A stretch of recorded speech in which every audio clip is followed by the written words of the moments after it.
think you Are we can. all here? Okay. I think we are here, Dave. Okay, well, it's 6 o'clock, so we should probably start. Is there any preliminary matters that we need to go forth, or do we just launch ourselves into the agenda? Am I okay here? I guess I am, yeah. Okay. Any procedural, anything going on, technical problems, anything with anyone? Well, we're not starting yet, are we? So I do have a question, or should I wait until we get to that?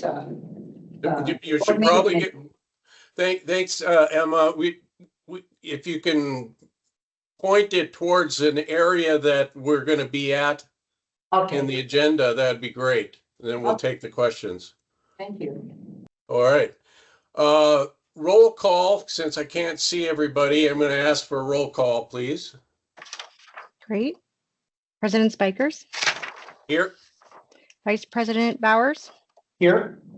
Secretary Heron, Here, Commissioner Haugley, Present. Commissioner Carter, Here. CEO Jensen, I am present. Ciani Ralston, I'm here. CFO Ritter. Good evening. Thank you. Dr. Moore, CSO, she is excused for the evening. And General Counsel Hauser. Yes, if I might, I'd like to introduce my colleague and Associate Attorney Brandon Koenig. He's the other individual on the screen in a suit and tie, and he's going to be assisting when I'm unable, which is going to be next month. I'll miss part of your meeting so I can go to opening day on the Mariners, and Brandon's agreed to help cover that meeting for me. Good for you. Fantastic. I'll see you there. No. Hello, everyone. Right. My name's Brandon. I'm excited to be here. I'm just here to observe and to learn from the master, Skip Hauser himself. So I'm happy All to be right, here. well, Thank you. Welcome. Thank you. Welcome. All right, so at this time, based on the call, I'll go forward with the approval of the board meeting agenda. Do I have a motion? So moved. All right, Second. do I have a second? Second. All right. Mr. Chairman, I'm sorry, Mr. President, I would just bring to your attention, the agenda that I had received under executive session did not list the purpose. So when we do get to executive session, it will be for the purpose of discussing litigation or potential litigation with your attorney in executive session. The version I got said just legal update. And I know that I talked to Jennifer about that. She was going to revise that. And I'm not sure if that got Yes, out Skip, and revised. It was revised and it was redistributed, so sorry if we missed you on that one, but it has been updated. You did. Thank you. And I appreciate you clarifying that. Thanks, Renee. Yeah, I didn't get a copy. That's the one I have too. Thank you, Skip. And if, since I'll be announcing it, I will need the magic language on the RCW forwarded over to me, if you could. Absolutely. That'd be great. Yep. All right, thank you. With that in mind, I'm going to, is there any discussion on the agenda? Are you- Only the, Can't whether now? you agree. I'm sorry, I just want to clarify. Is there any discussion on the agenda, the actual agenda here, whether you agree or not agree with the agenda?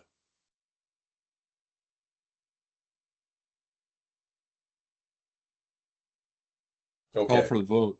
I'll call for the vote then, and with that in mind, all in favor of the agenda, please say aye. Aye. Aye. And I believe we had three that I could hear.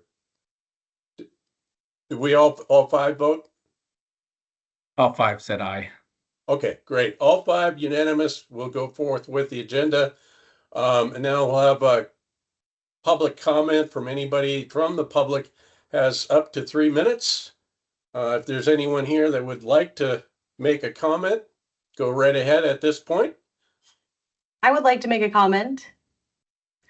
Okay, and who do I have here? My name is Nicole Pass, and I am the Director of PR and Marketing at Snoqualmie Valley Health. I also live in Snoqualmie and entrust my family's care to SVH. At a recent board work session, a comment was made that this is not a 5-star hospital, and that comment has sat with me. And while I don't provide hands-on clinical care, I support those who do, and I have felt the weight of that comment on their behalf.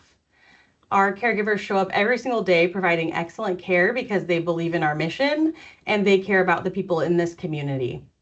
I invite the board to reflect on your purpose in serving and remind you that your words matter. Leadership is an act of service. It's about contributing to the success of the organization and supporting the people who carry out its mission.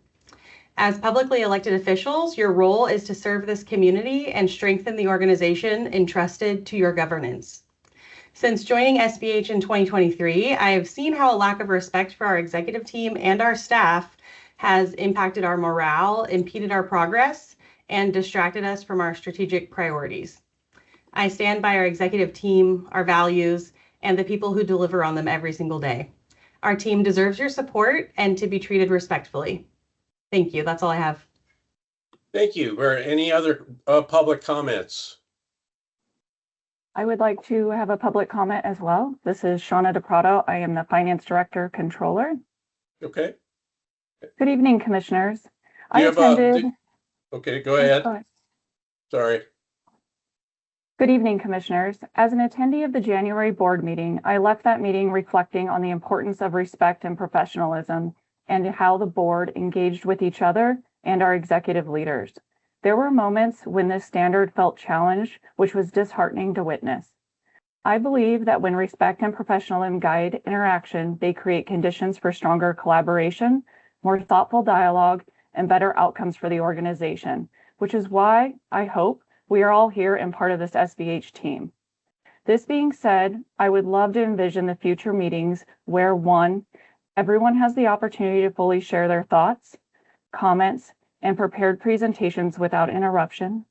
Positive intent and trust are assumed in all interactions. And lastly, professionalism and respect are demonstrated towards CEO Jensen and her executive team. CEO Jensen is a leader I truly believe in, someone whose vision, dedication, and ability to turn strategy into results consistently inspires confidence. Her leadership not only drives the organization forward, but also sets an example for us to follow. I feel it is important she is recognized, supported, and her contributions are highlighted as the exceptional leader she is. At the heart of this, I hope the meeting continues to prioritize respect and professionalism so we can maintain the positive momentum our team and our community truly deserve. Thank you for your time. All right, with that, do we have any other public comments? Yes, I'd like to make a comment as well. Okay, I'm Lisa sorry, go ahead. Go ahead, tell me who you are. Lisa Childress. Okay. So commissioners, I too want to speak about Renee and our executive team. The vision and commitment she and the entire executive team bring to Snoqualmie Valley Health are a big part of why I continue to work here. It is difficult to witness the lack of support and recognition of our executive leadership, considering the remarkable turnaround and forward momentum they have brought to the hospital district. And I really believe we all want the same things. We want to serve this community well, prevent the outflow of medical care, and provide a high-quality patient experience. But achieving that requires true partnership.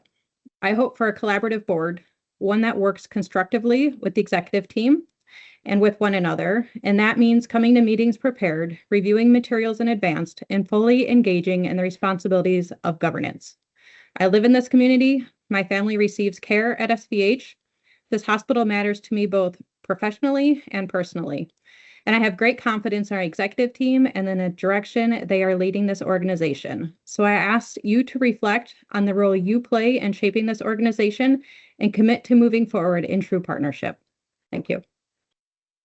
Okay, great. Thank you very much. We'll go forward with the agenda unless there's any other public comments. All right, hearing none, we'll go ahead. Commissioner Spikers, so I have there's some hands raised still. Jen, if you could just call in any of the hands that are raised, that will help. I didn't hear that. I'm sorry. There was a Kelly, hand raised by Kelly Miller that wanted Thank to be you. recognized. Okay, Commissioners, thanks for allowing us all to talk tonight. Sure. I think you know me. I'm Kelly Miller. I've been your lab manager for 4 years. I've been a regular presence on these meetings during those 4 years. I also asked to speak candidly tonight because frankly, I feel the tone and dynamics in some of the meetings have been concerning, basically. I've heard conversations that seem personal and reactive. I've heard questions that seem confrontational rather than earnestly seeking information. I've seen a lot of time spent revisiting information that has already been provided in detail and that we've already gone over. It seems at times that progress is questioned based on disagreement rather than the data painstakingly collected and provided to you ahead of time. All of this not only slows progress, it creates uncertainty for us leaders and for the staff who are working so hard to move this organization forward. You know, we are not like the other rural hospitals. Our community is seeing exponential growth. We have to compete with the guys down the road, the big guys, right? And we have to do this with relatively little taxpayer support. Yet despite all of these challenges, I see our exec team working tirelessly. I've seen them strengthen our financial position, expand services, improve quality. And if you haven't seen our customer service scores, by the way, they are at levels unheard of at any hospital, so much as a small rural hospital. All of this is under Renee's leadership, and I've witnessed from her incredible motivation to continue with these positive trends. When we see lack of support from the board, it definitely works against that momentum. I just want to say the responsibility of serving our community requires professionalism, preparation, and a shared goal of moving things forward. We talk about building trust, pursuing excellence, embracing innovation, strengthening connections. That can't just be how we work in the hospital. That has to be also how you govern. That's all I have to say. Thank you. All right. Thank you very much for your comments. Is there We anybody also else have before? Will Pand. Hand Okay. is raised. Yeah, thanks. I'm happy to jump in here. I just wanted to echo some of the concerns. I know I've heard from probably every one of the commissioners here, and hear you say that you care about our employees in the district. But I want to say that your conduct towards the executive team indicates to me otherwise. I also want to share that concern is shared by our employees who witness the behavior. And I know this for a fact because one of my employees reached out to me because of the conduct at the January meeting, sharing their concern with your behavior. Well, can you get a little bit more specific, Mr. Pan? Sure. Would you like me to name names? I'd like you to tell me what you witnessed in the specificity. Sure. So I believe it was the January meeting where you indicated that a member of the public was trying to get into our meeting and they were unable to get the information. I think you also indicated that they had called in to request the information and may not have received it. And we later found out that that was actually your wife, which I think to me is a concern. I think it was also expressed at the meeting that came off as a gotcha. I've heard commissioners speak to one another in a way that I think is inappropriate. For example, one commissioner calling another a baby, which to me, I think I can speak for probably everybody and say that seems inappropriate. Well, thank you very much. Well, if there's any other comments, I would like to speak to that. I wasn't going to speak to that tonight, but there has been another email from my wife concerning that. So I'm going to put it on the table unless there's any other public comment. I guess we as a board cannot make a public comment, so I'll reserve my comment later. No, there was another email by my wife, as far as a gotcha. The district violated the public disclosure and hearing code. And that's what she wanted to hear the meeting that day. It wasn't anything about a gotcha. The district violated the Public Hearing Act by not providing any notice of the hearing online and any way to tune into the hearing. So that's going to be my explanation on that. And we'll go forward with the agenda at this point. Mr. President, if I might, I've been No, asked to I'm opine not on gonna, that. no, I'm not. I'm Oh, not I gonna, can make public not gonna comments take any and comments actually, further from the public. So, and I'm not gonna would you ask like for to legal, straighten out that? I'm not gonna ask for that legal comment? advice on this at this point. I want to get forward with the agenda. Thank you, Mr. President. Understood. All right, so, we'll go ahead with the, consent agenda, which we've approved, I believe, or will we be making a motion for the consent agenda? That's what I'm gonna ask at this point. Do we have a motion?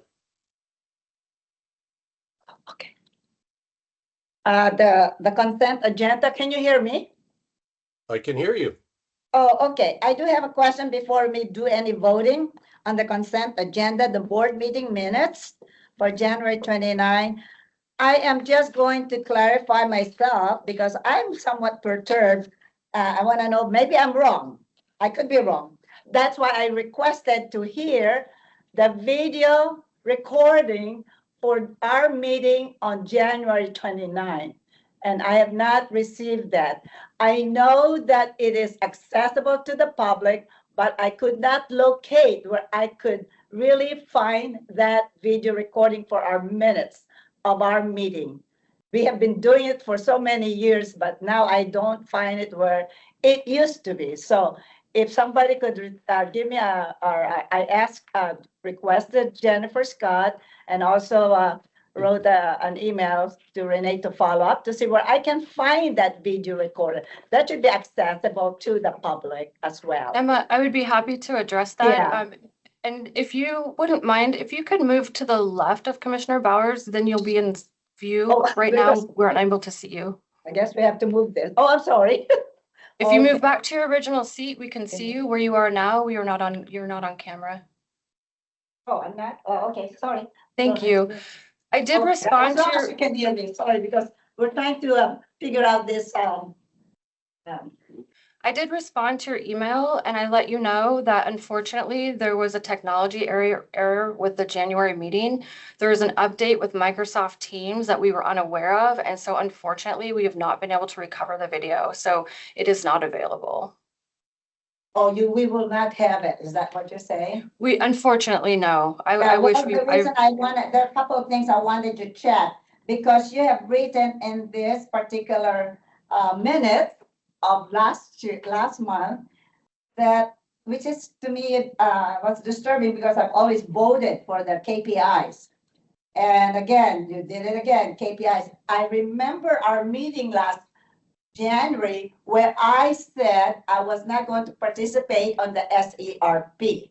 That's what I can remember, because I was not ready to really hear those things, because it should have been presented to the board as a whole, not piece by piece.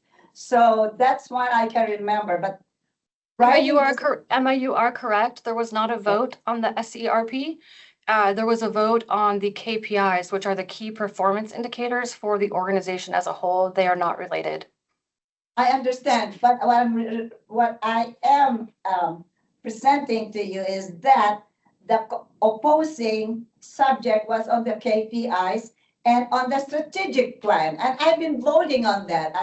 Maybe I'm wrong. Maybe I was thinking about the SERP, and you wrote that oppose. I was opposing the KPIs, and I was opposing the strategic plan. So I wanted to clarify you that I wanted to listen to that video recording. That's the reason I wanted to hear. what the testimony was. So anyway, since we don't have it, I'm saying this is incorrect. I'm not voting on the board minutes until that is corrected. Okay, thank you for your comment. And I understand your frustration, Emma. I did get your email about that, and I was not able to follow up with that, so I apologize. I do have a correction on the minutes, Dave. Okay, what's the correction that you have on that? The correction's a pretty simple one, but materially it's perhaps relevant. Under the call to order notes there, the commissioners, the second sentence where it goes on to say commissioners participated in this meeting remotely and the public was provided the opportunity to participate remotely or attend and participate at the physical on-site location. The point being is simply that we were all not remote during that meeting. We were all actually in the room where Mark and Emma are sitting at as we speak. So we were all on site. Thank you. And I did also have an issue with that. The public was not permitted. Yeah, and the public was not permitted to participate remotely. So that's part of the statute. So that Commissioner needs to be Spikers, changed. a correction, actually, the public was permitted and they were able to join. There was quite a few members of the public that were able to join the meeting, including your wife. Well, after she had called in, and my understanding, this is from her, she said that staff had hung up on her after they had patched her in at, so it was 6:06 p.m. So, that's what I know. I'm just passing on what happened from someone that actually gave us a copy of the recorded call that nobody answered at 6:05 or 6:04. So I think it's 6:04. I think that's because Jen was taking the roll. Roll call. Yeah. President Spikers, would you be willing to let Jennifer Scott have the floor for a sec? Because I think she no, needs to I'm not respond gonna. to I want to this. get on with this. I mean, everybody's picking on the board right now, and I'm not very happy with it right now. So let's go on with the agenda. Well, and go forward. Hold on. And by the way, this was a surprise to me as well. All right, I had nothing to do with this. This is the staff organizing because clearly they've got something to say, and our job Okay. is to serve the community. Well, clearly what let you the people said in the talk. last meeting, clearly what you started yelling at me in the last meeting. I thought that was inappropriate and totally unprofessional, Commissioner Carter. So you didn't even make an apology for that. You didn't make an apology to my wife either. No one did. I would expect that any letter that's addressed to the Board of Commissioners, the response to that would be driven by the president of the board. So I don't feel that I have a role in replying to any of that correspondence. Well, Now, I really believe that people should be heard right now, and so I'm going to make a motion to suspend the rules and appoint a temporary chair, and I want to appoint the vice chair, Mark Bowers, because I want to hear what the members of our community have to say.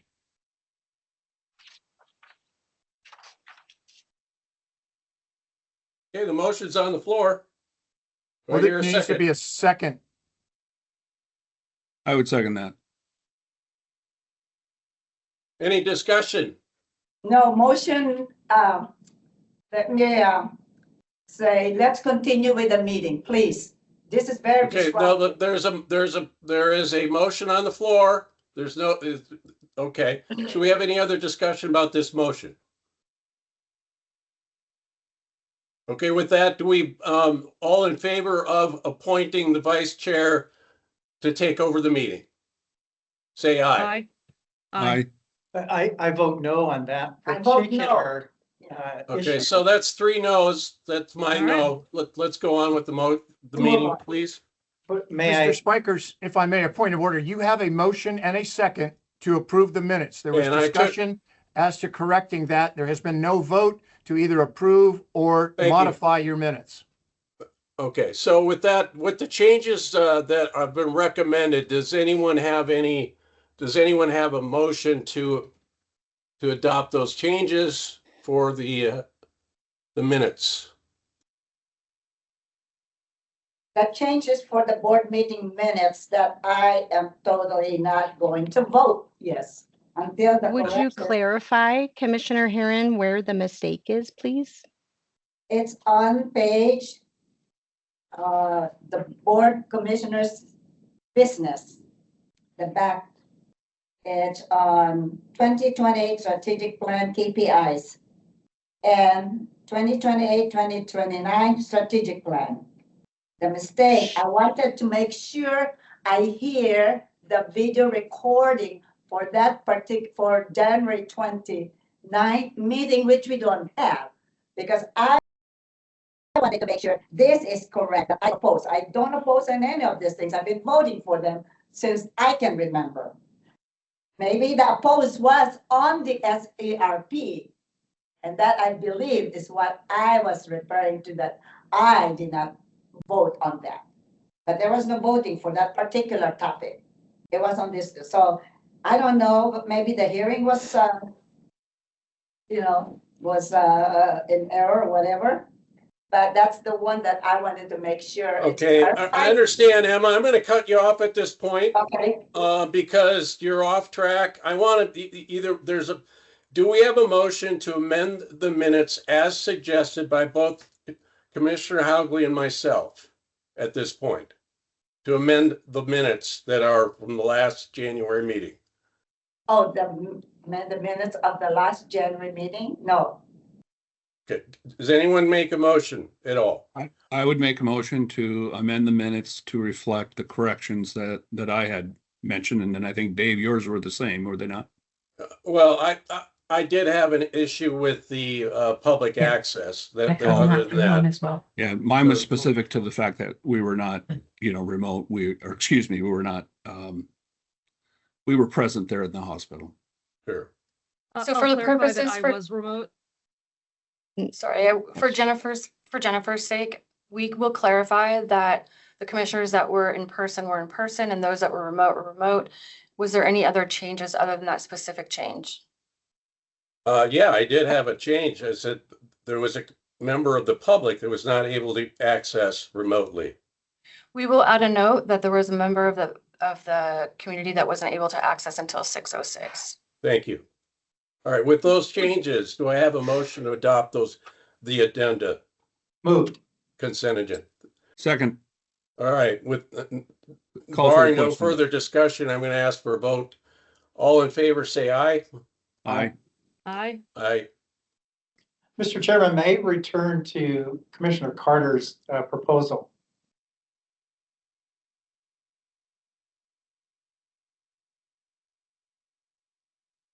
I believe that we Mr. didn't, Hauser, we did can not, you- we did not, we Skip, would voted you on that, I mind- believe.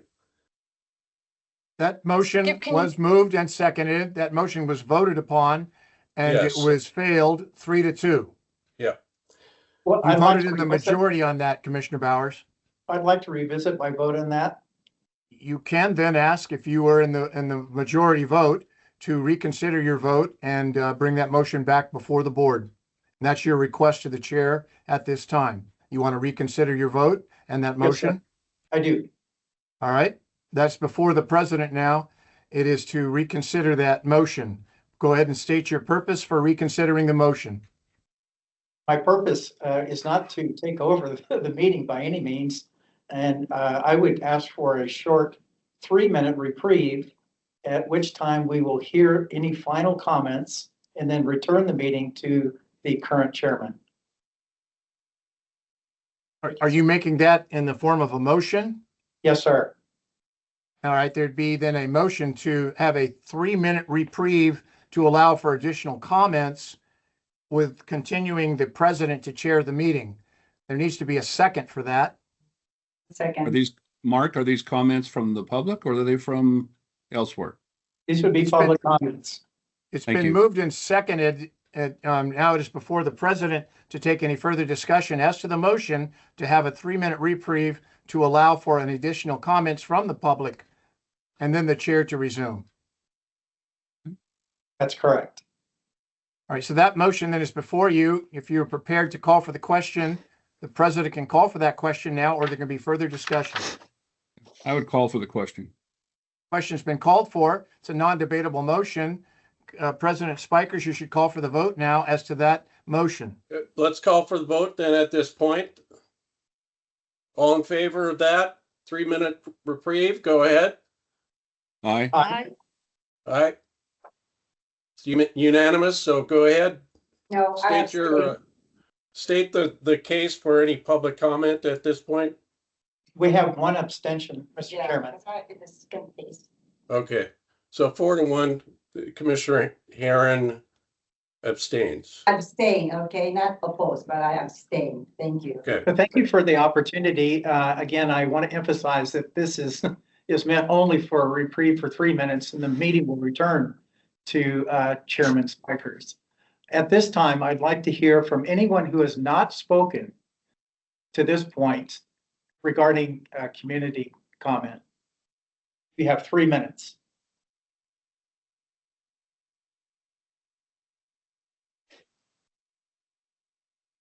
Is there anyone who would like to speak at this time? A second call for speakers. Does anyone wish to speak in the community comment at this time? I'll speak. Have you spoken already? I have not. Okay. Stand by. I'm Sherry Jennings. I joined the district in 2021 as your director of communications. I haven't been with the district since 2023 when Nicole joined. And so I really don't have any comments prepared right now. I feel very reactionary. It's hard to put words together, but I'll just say that when I left in 2023, there was already an attitude starting toward the leadership. There was divisive commentary. The board was falling apart. And I really thought at that time that there would be healing and that there would be some sort of maturity in the board. With everything that you have going on in the district right now, your amazing growth, your amazing leadership, bringing people on that are moving things forward, the hub, all these things, is it because you sit in the fishbowl that you cannot see the growth that you're supporting, yet you still sit here and you speak to each other with complete disrespect? I am absolutely blown away. I'm without words, and people usually know that I have words. At this moment, I do not. I'm embarrassed for you. And I wish that the January minutes, and I wish that that video was available. I am absolutely disappointed in all of you. And for the people that disrespect each other, I will make it a point. I just want to know when your terms are up, because we can rally the valley to see what is going on with the hospital district.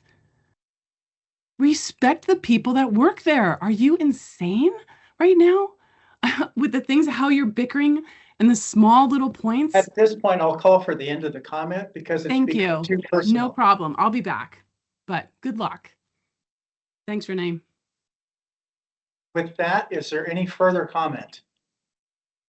There is a hand raised. Kelly Bender. We have about 1 minute. She Yeah, has my name's 3 minutes as a public. No, comment though. We Go ahead, opened this Kelly. up for 3 minutes total. Thank you. My name's Kelly on Bender, now. and I'm the outreach liaison, and was grateful to join this team in August. And be part of an organization that's so deeply connected to a community. I want to respectfully acknowledge the importance of integrity and professionalism in these board meetings and discussions. Healthy debate is part of governance, and diverse perspectives strengthens our organizations. But at the same time, it's essential that these discussions reflect respect for the team, our CEO, and the executive team, entrusted in leading this organization. I bring 17 years of experience to healthcare and have never seen anything like this. Our staff and our community look to the board not only for leadership and decisions, but in your conduct. Thank you for your service, and I hope that you are aligned on our mission and agree to treat each other with respect, with courtesy, and listen to each other going forward. Are there any further comments? There is. My wife has just walked into the office here and she has a few comments about what happened last January. And I'm hoping that she can clarify some of the things, how the people are feeling about that. Anyway. Are the 3 minutes up?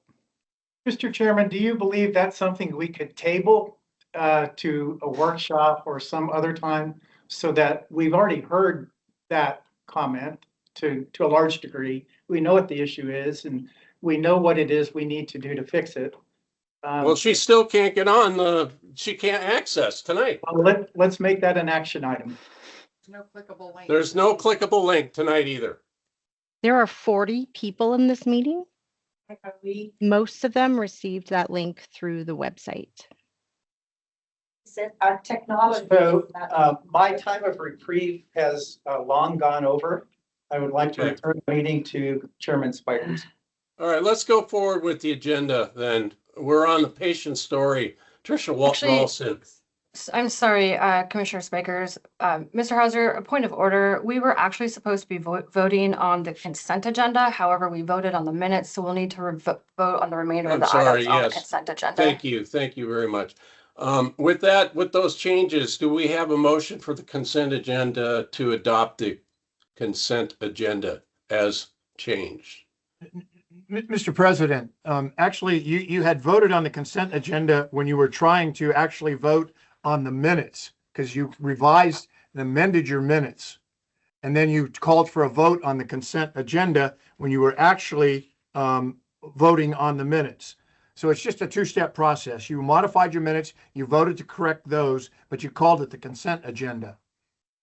So you would want to then now call for the vote on the consent agenda, assuming that vote that you did call for was really to accept the minutes as modified with yours and Commissioner Hagley's changes. Yeah, so go ahead and I'm going to make, do we have a motion to adopt the consent agenda as now modified? So moved. So moved. Second. With that in mind, can we call for a vote to adopt? All in favor, say aye. Aye. Aye. Aye. Okay, I don't know how many people voted. I am Looks not like sure. Please repeat the motion because I don't think I really heard the change in the board meeting minutes. Commissioner Herron, the board meeting minutes were already modified. That vote was taken. This is a motion to then accept the consent agenda as now modified because you did modify the board meeting minutes of January 29. All right, thank you. You're welcome. So do we have a vote on this and who voted aye? I said aye. I think I heard Kevin. Aye. Okay, Commissioner Carter. Did I hear Commissioner Bowers vote on that? Yeah, everybody voted aye except for Commissioner Herron. She had not voted. All right. All right. Motion carries. Commissioner Herron, do you now want to vote? I said yes. It's unanimous. Thank you. It's Okay. now unanimous, Mr. President. All right, we'll go to the patient story. Tricia Ralston, you're on. Good evening, everyone. In my mind, there is no better time to speak to how amazing our staff is than right now. I have a few stories to share tonight, along with Abby Wallen, our ED manager, who will be sharing a story and really just highlights the entire organization and how everyone in this community is touched by our team. First one is a patient was referred to Dr. Mantia by a local oncologist for severe inflammatory arthritis related to cancer treatments. The patient's symptoms were so debilitating that they elected to discontinue their cancer treatment due to limited access all over the area. The patient was unable to secure an appointment with another rheumatologist for several months. When Dr. Mantia started at SVH, they developed a referral triage criteria with the schedulers to use to identify urgent cases such as these. Our schedulers use this criteria to quickly identify the patient, and they were seen within 1 week of the initial referral, which is pretty unheard of. Following that evaluation, Dr. Mantilla developed a treatment plan that allows the patient to restart their cancer treatment should they so choose.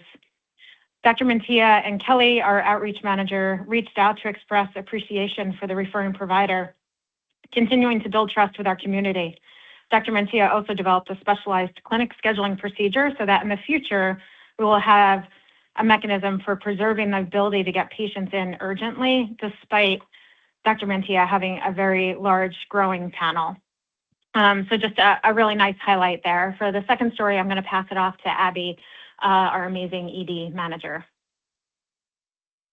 Hello, thank you so much for the opportunity. I'm so excited to share this patient story with you. It's a little bit long. I tried to pare it down, but it's just such a good one that really highlights all of our teams working together. So if I haven't met any of you yet, my name is Abby Wallen. I am the emergency department manager. Hi, Mark. I've been in this role for 2 years now. It's an absolute pleasure working with the team here. And to echo what Tricia said, it's just a great time to pivot and remember what it's really all about. So recently we had a patient admitted to our medical unit whose wife was visiting him. She was very sweet, very supportive, and helpful with getting her husband to adhere to his care plan, working on his rehab upstairs. So our rehab team had been working with the patient, and when they finished up with him, they stepped out of the room to assist with getting lunch for the patient and his wife. When the physical therapy team member returned, they found that the wife had fallen down to the ground, and they immediately called for an emergency response to the room to assist her.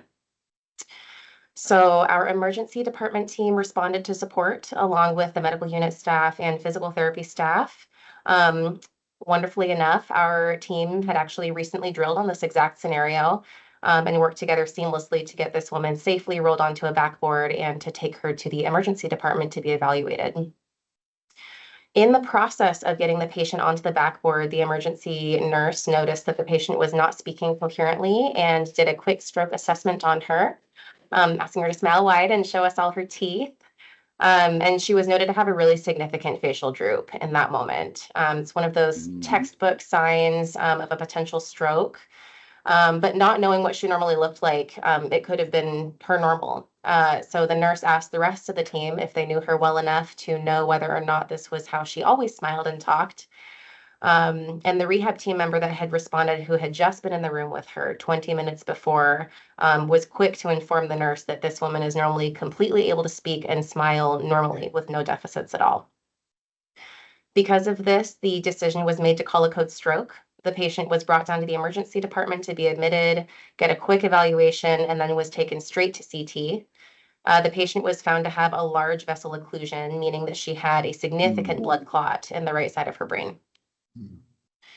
So when a patient has a stroke as significant as this, there's a few different interventions that can be done for them. One of them is an IV medication called tenecteplase. It's very high risk, and it's kind of known as the clot busting medication. The benefits only outweigh the risks if the medication is given within 4.5 hours of the time the stroke started.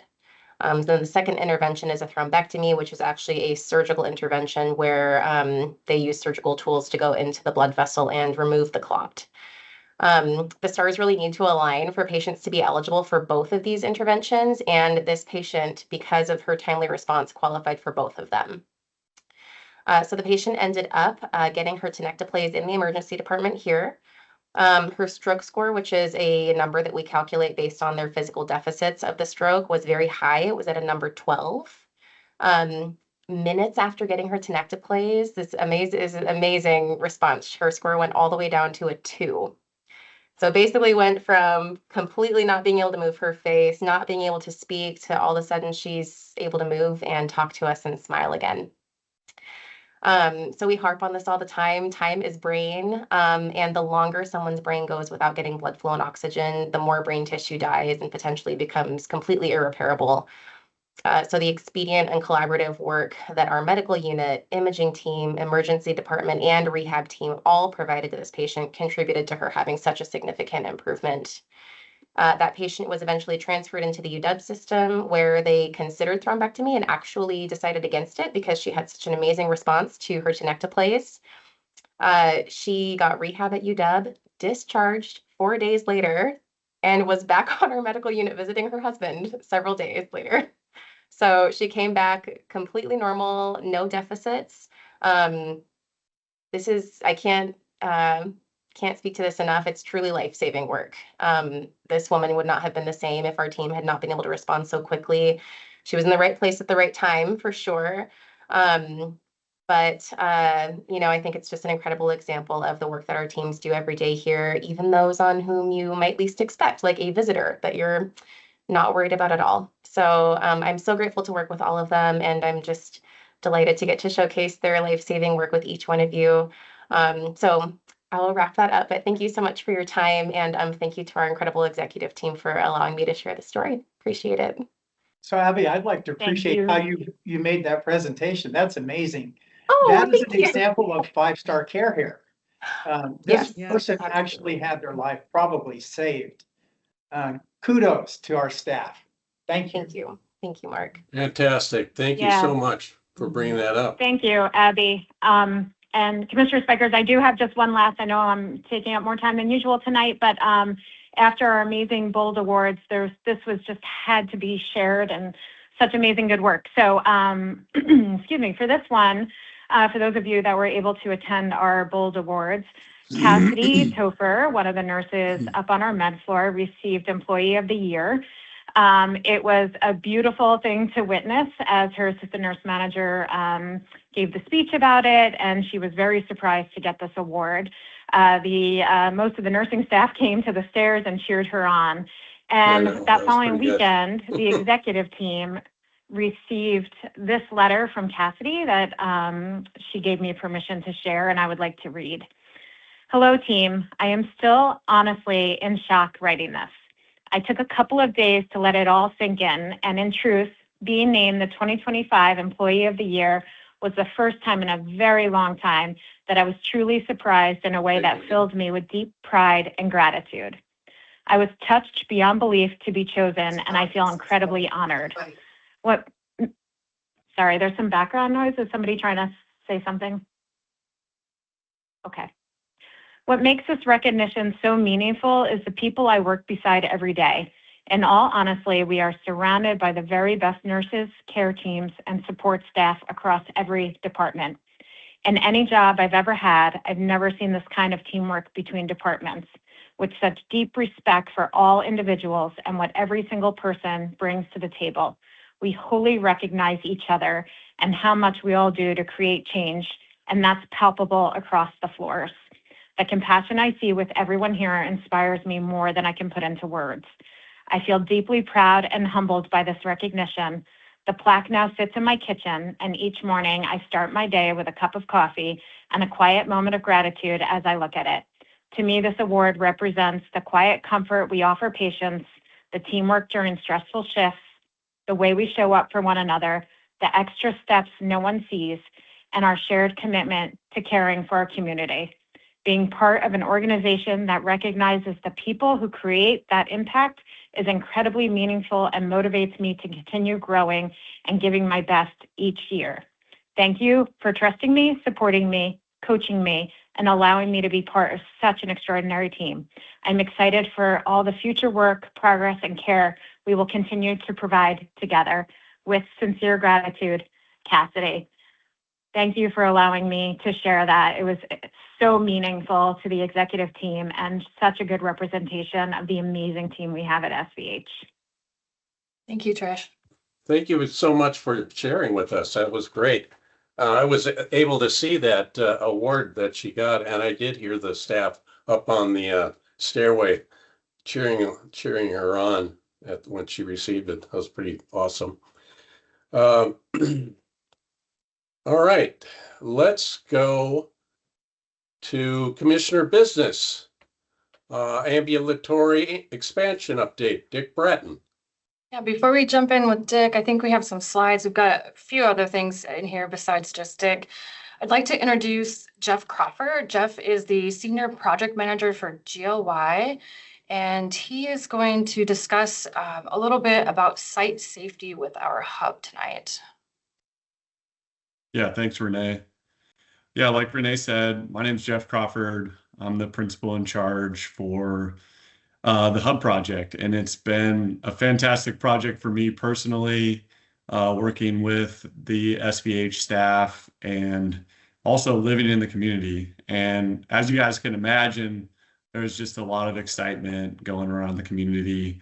It's very routine that, community members are coming up to me and ask me about what's going up on the hill, and just a lot of excitement about the resources that are going to be brought to the community. So that being said, we just wanted to take some time and pause a little bit with this group here and talk about safety, and specifically visitor access on the job site. Because of that level of excitement, there is interest.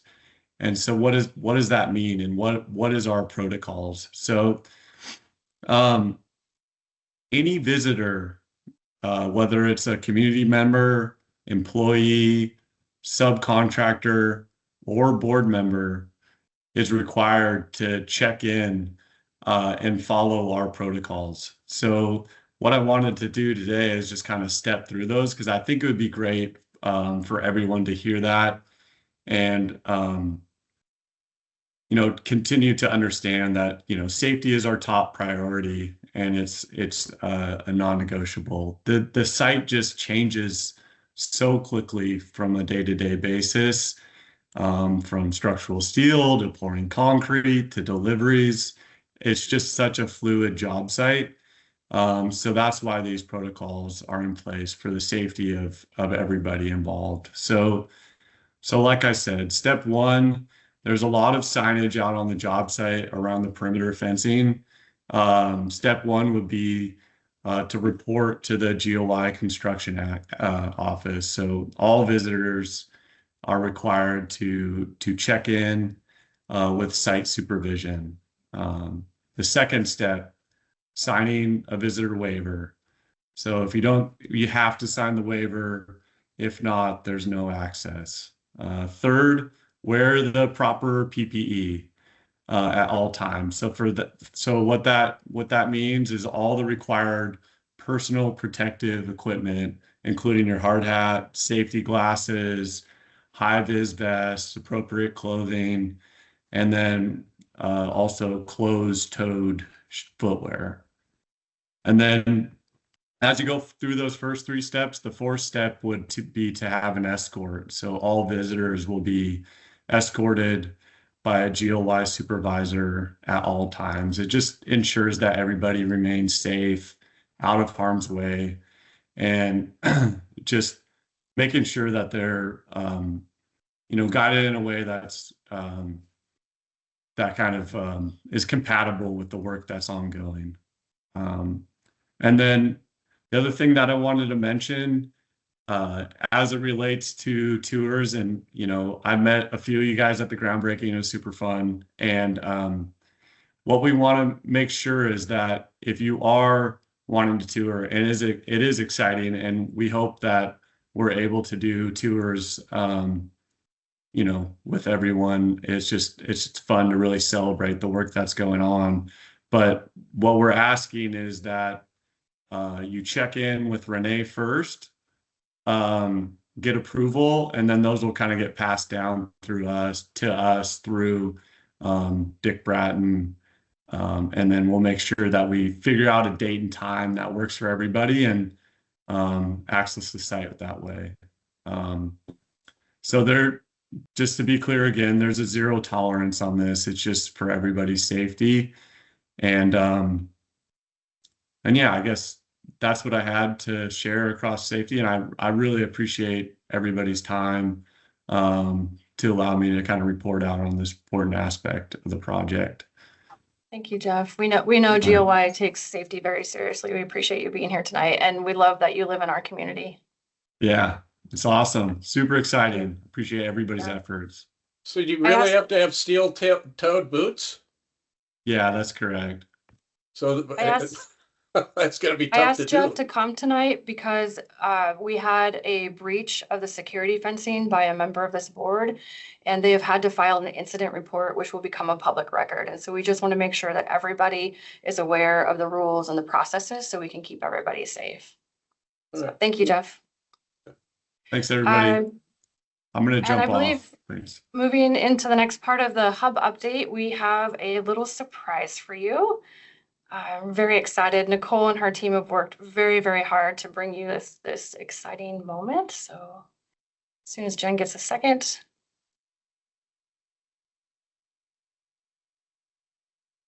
Jen, let me know if you need more time. One moment. Okay. The anticipation will be worth it, I promise.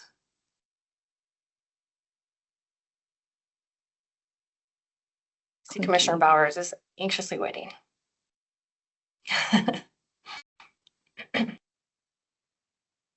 Oh.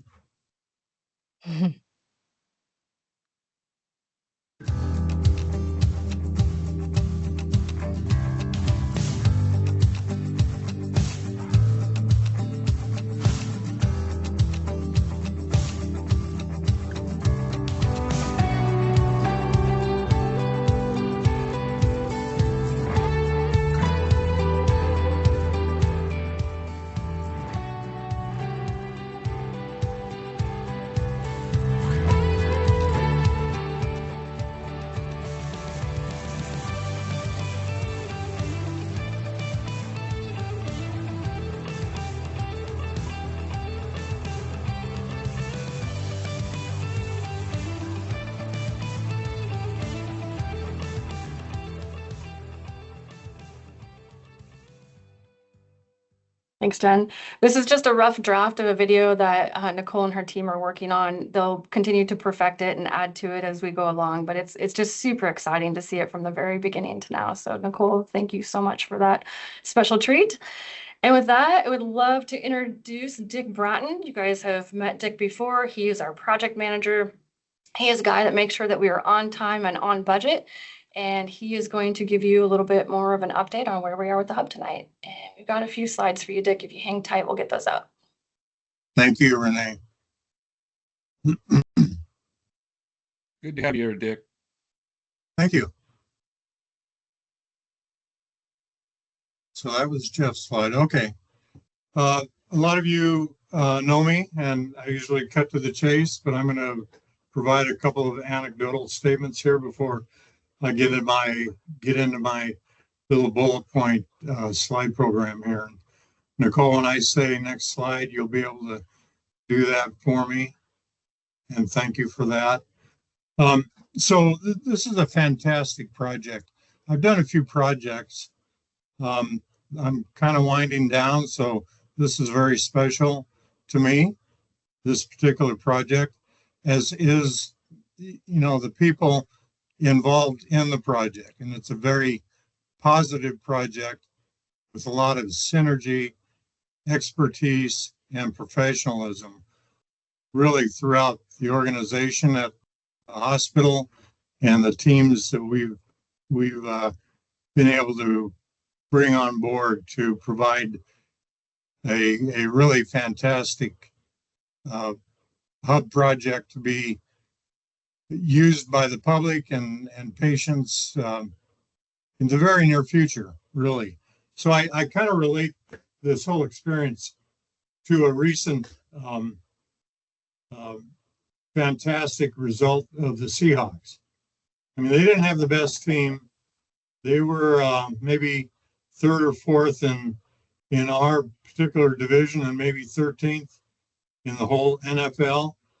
Yet they were able to win the Super Bowl with a great coach and a team that melded together. So without all the all-stars and big names of the other teams, they came together. They won through February, whatever day it was, when they won the Super Bowl, and were champions. And so I think of this project in that vein. There's probably better people out there, more experienced, smarter people. But, you know, we've got a great team, and we're going to bring home the Super Bowl for this project. Okay, cut to the chase. Dick, let's go. Actually, I'm honored to be a part of the team. So next slide, please, team. Thank you. We've got Malum Architects and several design consultants under their contract providing the design expertise. You've heard from Jeff just recently. Our GCCM is GLY. Both the Architect of Record and GLY were selected through the competitive proposal bid process offered by RCW 3910. We've also brought on board the electrical and mechanical contractors, Prime Electrical and Hermanson Mechanical, at the outset of design. So that was very important as well. Several trades and vendors comprise the other components of the project. There's going to be there's 5 or 6 trades on site now. There's probably going to be upwards of 50 subcontractors and equally the same number of vendors on this project. SVH consultants include medical planning, CX, which is commissioning and special inspections for now. That's kind of a moving target. There may be more consultants as needed. And then SVH also has direct vendors or direct contracts for FF&E, which is fixtures, furniture and equipment, and the ever enticing climbing wall. The project is subject to the scrutiny of AHJ's authorities having jurisdiction. There are many, to cite a few, are the city, the county, WSDOT, DOH, which is Department of Health, Department of Ecology, Snoqualmie Tribe, and Labor and Industry. Next slide, please. So the project has several kind of metrics and dynamics. This is Dick Bratton thinking, how do I run a project? Well, we've got about 250 RFIs that are submitted, and RFIs are requests for field or additional information issued by subcontractors. Usually they need clarification of what was or intended to be designed. So those are answered in a 2-week period of time to keep the construction efficient and on track. ASIs are additional instructions from the architect. We've got about 23 of those. Submittals are material and equipment submittals that are developed by the subcontractors. We'll have about 450 of those. And, you know, anything from corner guards to 6-ton HVAC units will be looked at through their shop drawings and approved before they're placed into the project. The average weekly site trade workforces are running 30 to 35 now, probably 60 or 70 eventually when the building is enclosed and more of the trades can get inside to do the finish work. The risk mitigation factors that I look at, budget and scope, of course. Jeff brought up safety. Safety equally as important as budget and scope. In my mind, a safe project is an efficient project, is a cost-effective project. I worked through a working plan to keep the hospital on checks and balances. Every project has influences, and that can be a variety of influences. It can be authorities having jurisdiction. It can be the project manager. It can be the design team, the construction team, authorities having jurisdiction, a loose dog on the site, you name it. And then we've got a very robust yet controlled contingency management plan to keep the budget intact. Next slide, please. So QAQC, quality assurance, quality control. This is how we run the project. We have weekly owner, architect, contractor meetings. We have weekly core team meetings, which is comprised of myself, principals at GLY and principals at Malem, to really mindset the week ahead and resolve any kind of difficulties that need to be addressed before the OAC meeting. We have weekly FF&E reviews with the hospital and our contracting and design team. GLI offers and provides weekly site reports. We have weekly monthly architect of record construction administration reports. You wonder why so many reports? Well, they're reminders. None of us remember everything. It's a good reminder to be able to trace back on these, kind of like looking at board minutes and trying to remember what happened in January. That's my anecdotal comment. We have weekly PCO review, consensus contingency allocations. PCOs are proposed change orders. So I and the architect of record and the GCCM get together weekly and review those, resolve which buckets of funding those should be addressed to, and ensure that the pricing and the scope of each PCO is appropriate. We have weekly schedule review. BIM is Building Information Management. It's a technology software where,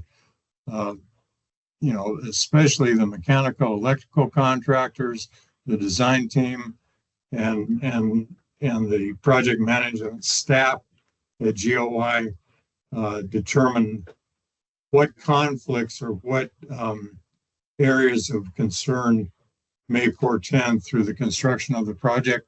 It's about a 6-week process to get through that. So it's again, a very, and I've got 100 megabytes of downloaded material that I just got yesterday from GOI that shows the sign off of the BIM efforts. And then we've got the continued challenge, but coordination with all the AHJs. Next slide, please. And I'll try and be quick on this since we're talking about schedule. Construction started November 2025. We're looking at the completion in the end of January 27. Frame and structure will be completed towards the end of April, coming up in a month and a half, 2 months. The the enclosure, including complete roof system, will be completed September 26, completely dried in for the interiors to continue. To be completed in November 26, we're looking at a TCO certification from the city, which is temporary certificate of occupancy, January 29th. And we'll work with the city and their inspector, John Cooper, to determine the exact time that the hospital can move in furniture and start training before the first patient is observed in the facility. Next one is budget, everybody's favorite topic. The construction at the GMP back when was based on my pro forma 93.750 million, and it's currently at the same number. Soft costs, which are design and consultant fees, began at the project. Pro forma development, a little over 7 million. They've increased about 10%. That's due to design extra scope and extra fees allocated to the city for their requirement for design review with their special consultants. The FF&E package, which again furniture, fixtures, and equipment, medical equipment as well. Has reduced a little bit. We've transferred some of that responsibility to the contractor. The offset costs, which are, again, the permit costs and some of the public utility district costs, I've reduced down about $1 million because I allocated a fair amount for unexpected costs that may occur with the sewage issue on the site and within the city. So we're feeling pretty good now that the sewage issue will be solved with an additional wet well to be constructed next to the existing wet well at the business park. So that is an exciting, very positive news. And the Dick, city I think it's a good time to give a shout out to our partners at the city for all of their help and support with that. They've been great partners in helping control those costs. So I know some of them are on tonight and just want to say thank you. Oh, absolutely. I was just going to say that as well. I mean, and they're going to be putting that out for bid, and we'll certainly follow that and be observant, respectful of their bid, and then happy to pay the bill. Contract administration hasn't changed, and again, the contingency built into the pro forma is level at about $9 million. So the original pro forma at $128.8 million is now at about $128.3 million. To be expected, it's going to rain tomorrow. We know that, or the next day. As the rain comes in, we're going to get proposed change orders that we'll look at, and change orders that are the responsibility of the owner to reimburse will be taken out of contingency. And then there are two other contingencies that we also have the authority to control, and those are the design and risk contingency that are under the GMP contract. Next slide, please. Value-added scope review, we're excited. There are 5 or 6 items that we're looking at. We feel very confident we'll be able to include these in the project, and that's building out 2 of the 4, or we're building 2 ORs now. We're looking to build out the other 2, which will complete the OR suite with 4 operating room suites. We're looking to build out the MRI and the CT in level 1, level 4 roof patio. I think we can accommodate as well as the fire pit plaza. We're looking at some options for parapet lighting.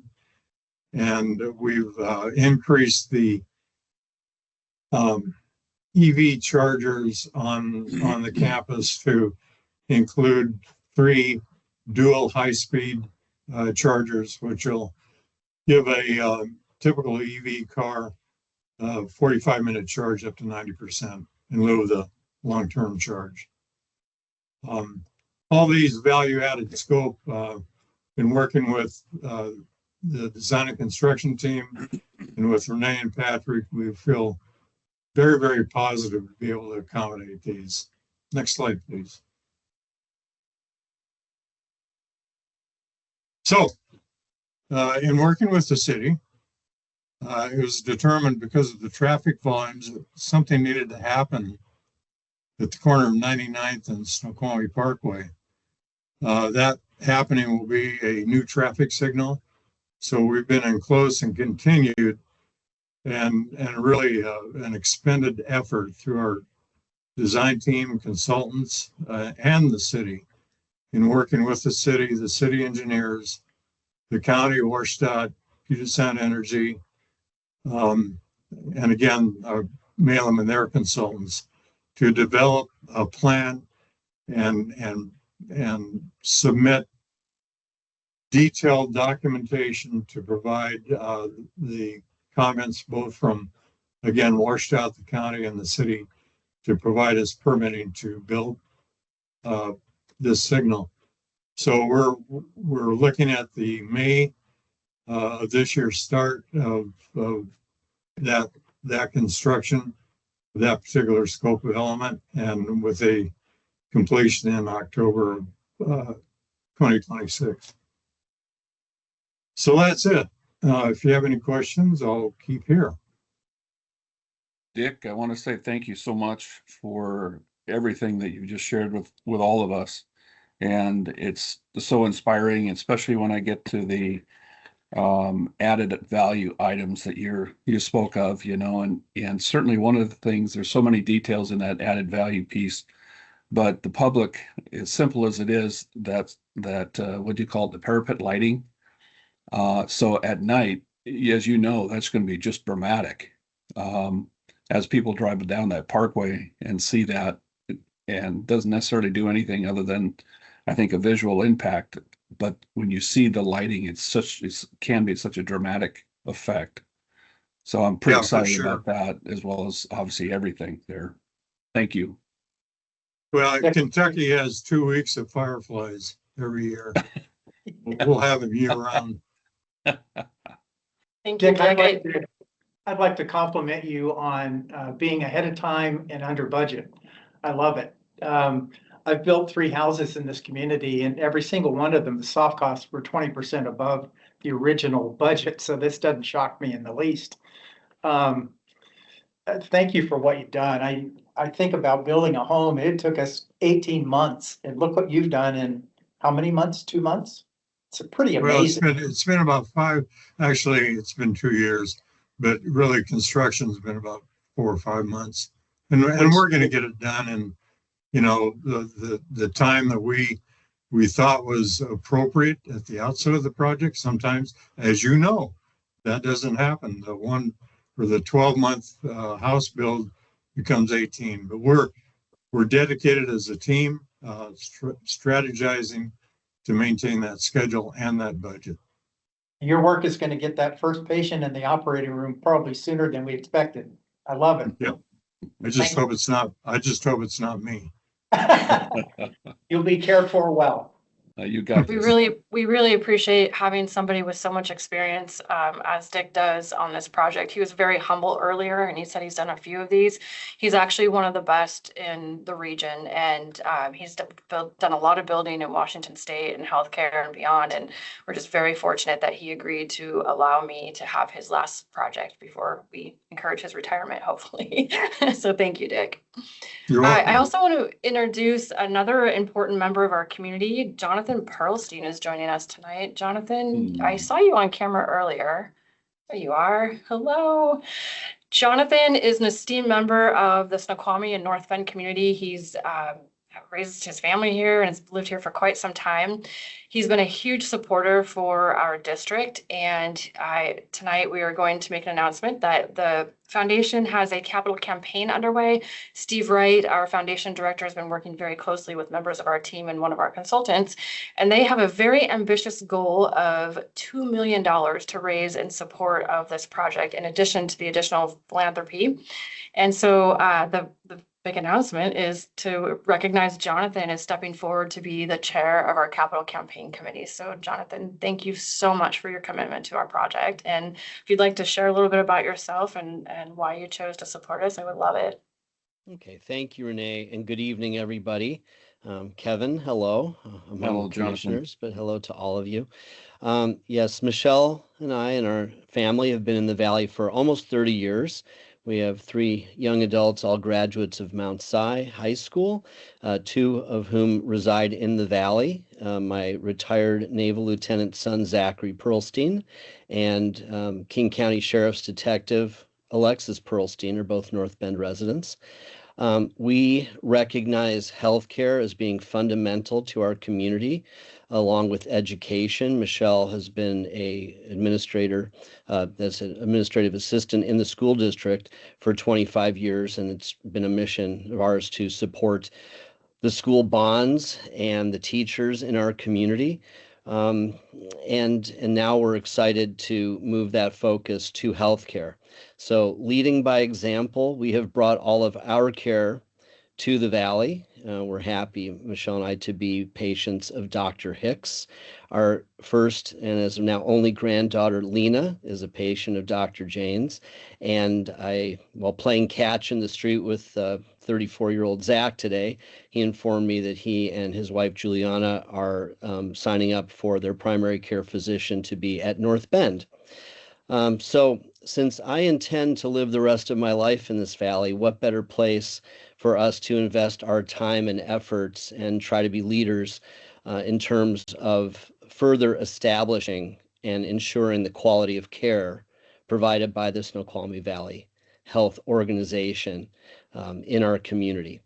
So while I'll be the name chair, Michelle, of course, will support. We look forward to hosting events, and hopefully I'll be able to work with all of you to tap your spheres of influence so that we get just a high level of community support as we seek to hit this first goal of $2 million to support the furnishing of the hub and other needs of the hospital. And so I'm easy to find. I look forward to communicating with you and to supporting this great endeavor. Thank you so much, Jonathan. It's truly an honor to have you support our work with you and your family. Thank you. Thank you so much for being here today. I really appreciate you speaking and joining us today. Well, thank Hopefully you, we'll David. see you very soon again. Jonathan, You thank absolutely will. Yeah, good job. Good words. Okay. Thanks for all of your good work. I'm going to sign off. I have some other things to attend to, but grateful for all of you. All right. Thank you. Bye-bye. All right. We'll go to the Commissioner business, item B, resolution 7160126. Approval for deferred compensation plan for the staff, certain staff members and the chief executive officer. I think that's how it should have read. The one I have doesn't read that way, but anyway, do I have a motion at this So time? moved. All right. Do I have a second? I'll second. Okay, do you have discussion, anyone on this? I have a couple of comments, Dave, on this one.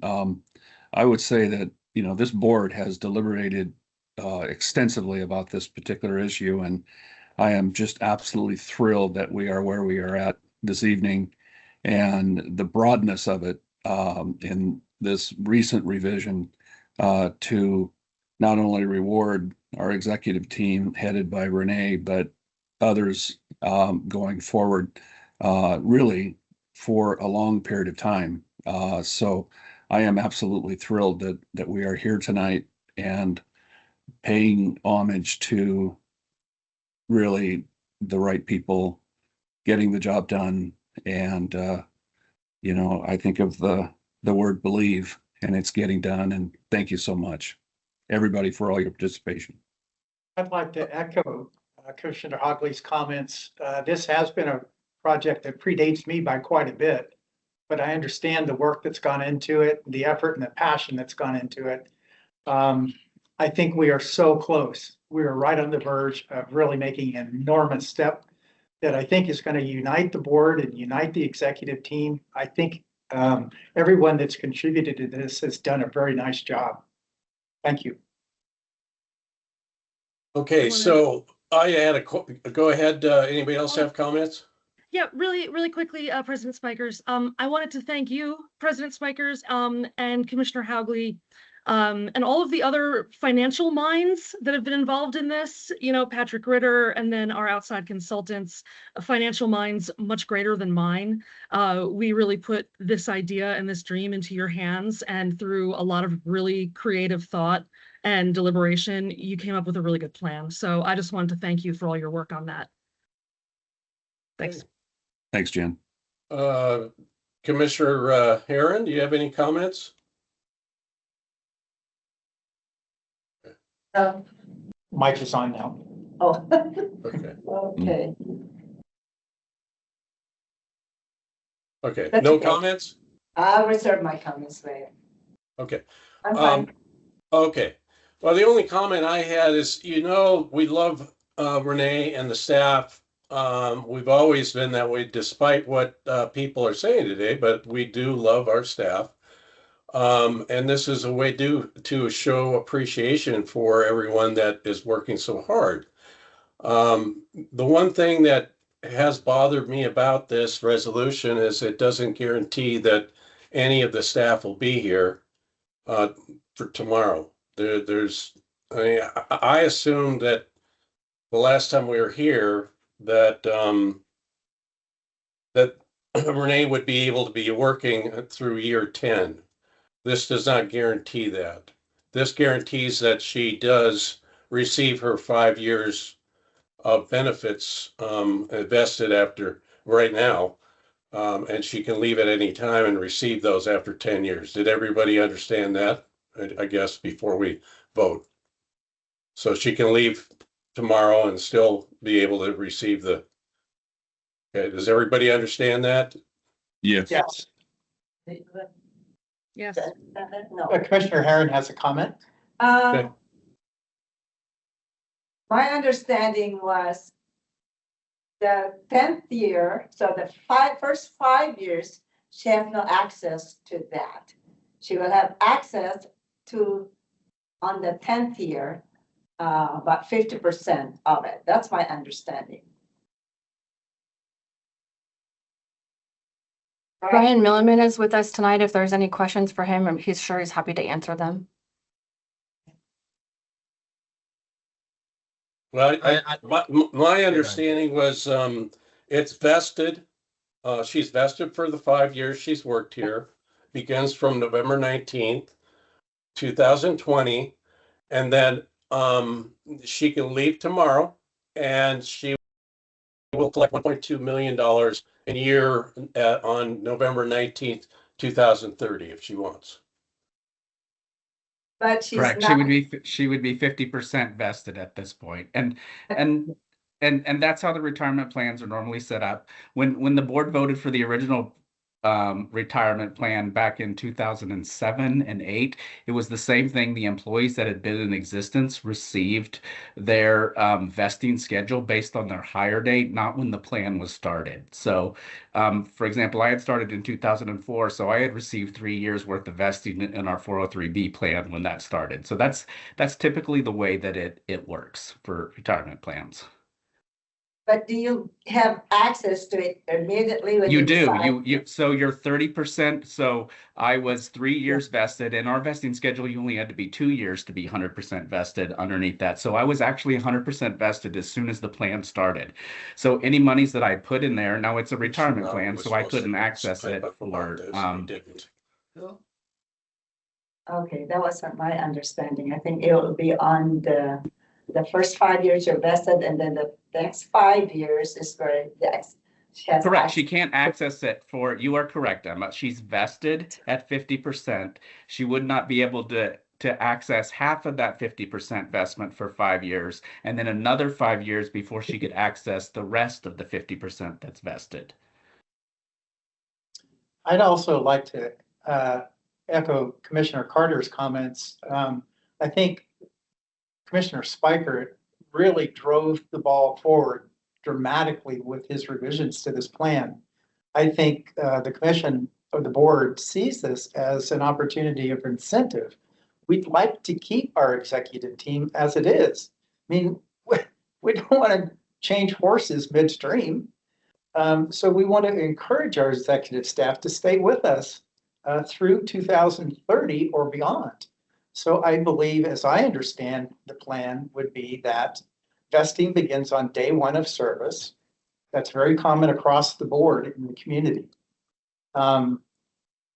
Citing the VA as an example, a person has to reach age 55 in order to be able to retire. But at age 55, they can retire with whatever annual vesting they are entitled to. So in this case, and I don't like to use names, I like to use titles, so it's less personal. Our CEO could, at 10 years, leave the institution at great sorrow to us, however, could walk away with $1.2 million, being the 5 years vested plus 10 years prorated, or 5 years prorated for a total of 10 years. then, as I understand it, the second half of that payment is deferred to year 15. At which time both the CEO and the institution are gaining interest on that amount, and both would benefit at the end of that 15-year term. Do I have that right? That's my understanding. Yes. CEO Jensen, is that how you understand it? Yes, the way the resolution was written was for vesting for 10% per year with delayed access at year 10 and year 15. Yeah. And you're comfortable with that plan? Yes, I think the differentiator was the vesting, and with the change in the vesting to be from day one, I appreciate the change, and I think that meets everybody's needs. I also think the compromise for the delayed access is a benefit to the district. We also had a compromise on the death benefit being something that paid the district for any expenses. And I think that those two compromises were in the district's best interest. So I'm happy with that. I think that not only shows your dedication to this project, but your willingness to compromise for the benefit of the district. I personally really appreciate that. And I appreciate the amendment that Commissioner Spikers has brought to it. It's brought clarity to this situation, in my opinion. Except the resolution is not written that way. That's what according to Commissioner Spikers. Commissioner Herron, go ahead. How so? Commissioner Bowers is making a comment or statement that he agrees to what amendment or that you have made, except tonight, what I'm hearing from you, there is a discrepancy of the timing. So you are not really 100% sure whether this resolution will really work for us at the moment. So it works for everybody, Emma. If I may, Dave, section 2 and 3 I have before me here. They're very short. Go ahead. Thank you. Section 2, vesting. For vesting purposes, that date for CEO Jensen shall be her hiring date of November 19th, 2020, and the benefit shall accrue thereafter at 10% per year for 10 years. Section 3, access to the benefits. CEO Jensen shall have access to 50% at the end of year 10. So that's approximately, what is that? 2030. Correct. And shall have access to all eligible vested funds at year 15. Period. That's it. Plain and simple, clean, nice and tidy. It's really prudently well done for all involved. And I'm just really proud of the work that we've all done. Yeah, but I just wanted to be clear from Commissioner Spikers, whether that she doesn't stay, she can take all of that with her for the next 10 years. She doesn't stay for 10 years. She was able to take all of that with her. Is that correct? That is not clear in this. No, only the portion she's vested could she take with her, Emma. So if she worked for 7 years, she would be able to take 50% in year 10 and 20% in year 15. Additional 20 in year 15, yes. Yeah. Are we comfortable that that's clearly stated in this? Maybe council can help us with that. Let's not go back. We've spent a lot of time. This is super clear. It's clear in my mind. Just clarity. Yeah, I've drafted that based on conversations with Mr. Ritter, based on with the outside consultants. We've reviewed it, gone back, we've finessed it. I changed words, moved commas. I think we've got it as precise as we're going to be able to get it. Commissioner Spikers, I'll call for the question. The motion's been made and seconded. Okay, well, I'm asking at this time, we have a first and second. So at this point, we're going to vote. All in favor of the compensation program for our employees, special employees that are valuable, vote aye. Would you please state the resolution number? Sure. It is resolution All in number favor? 726-0126. Correct. I vote aye. Aye. Aye. Aye. And Commissioner Herron, what's your vote? Aye. Okay, carries unanimously. Fantastic, finally. Thank you.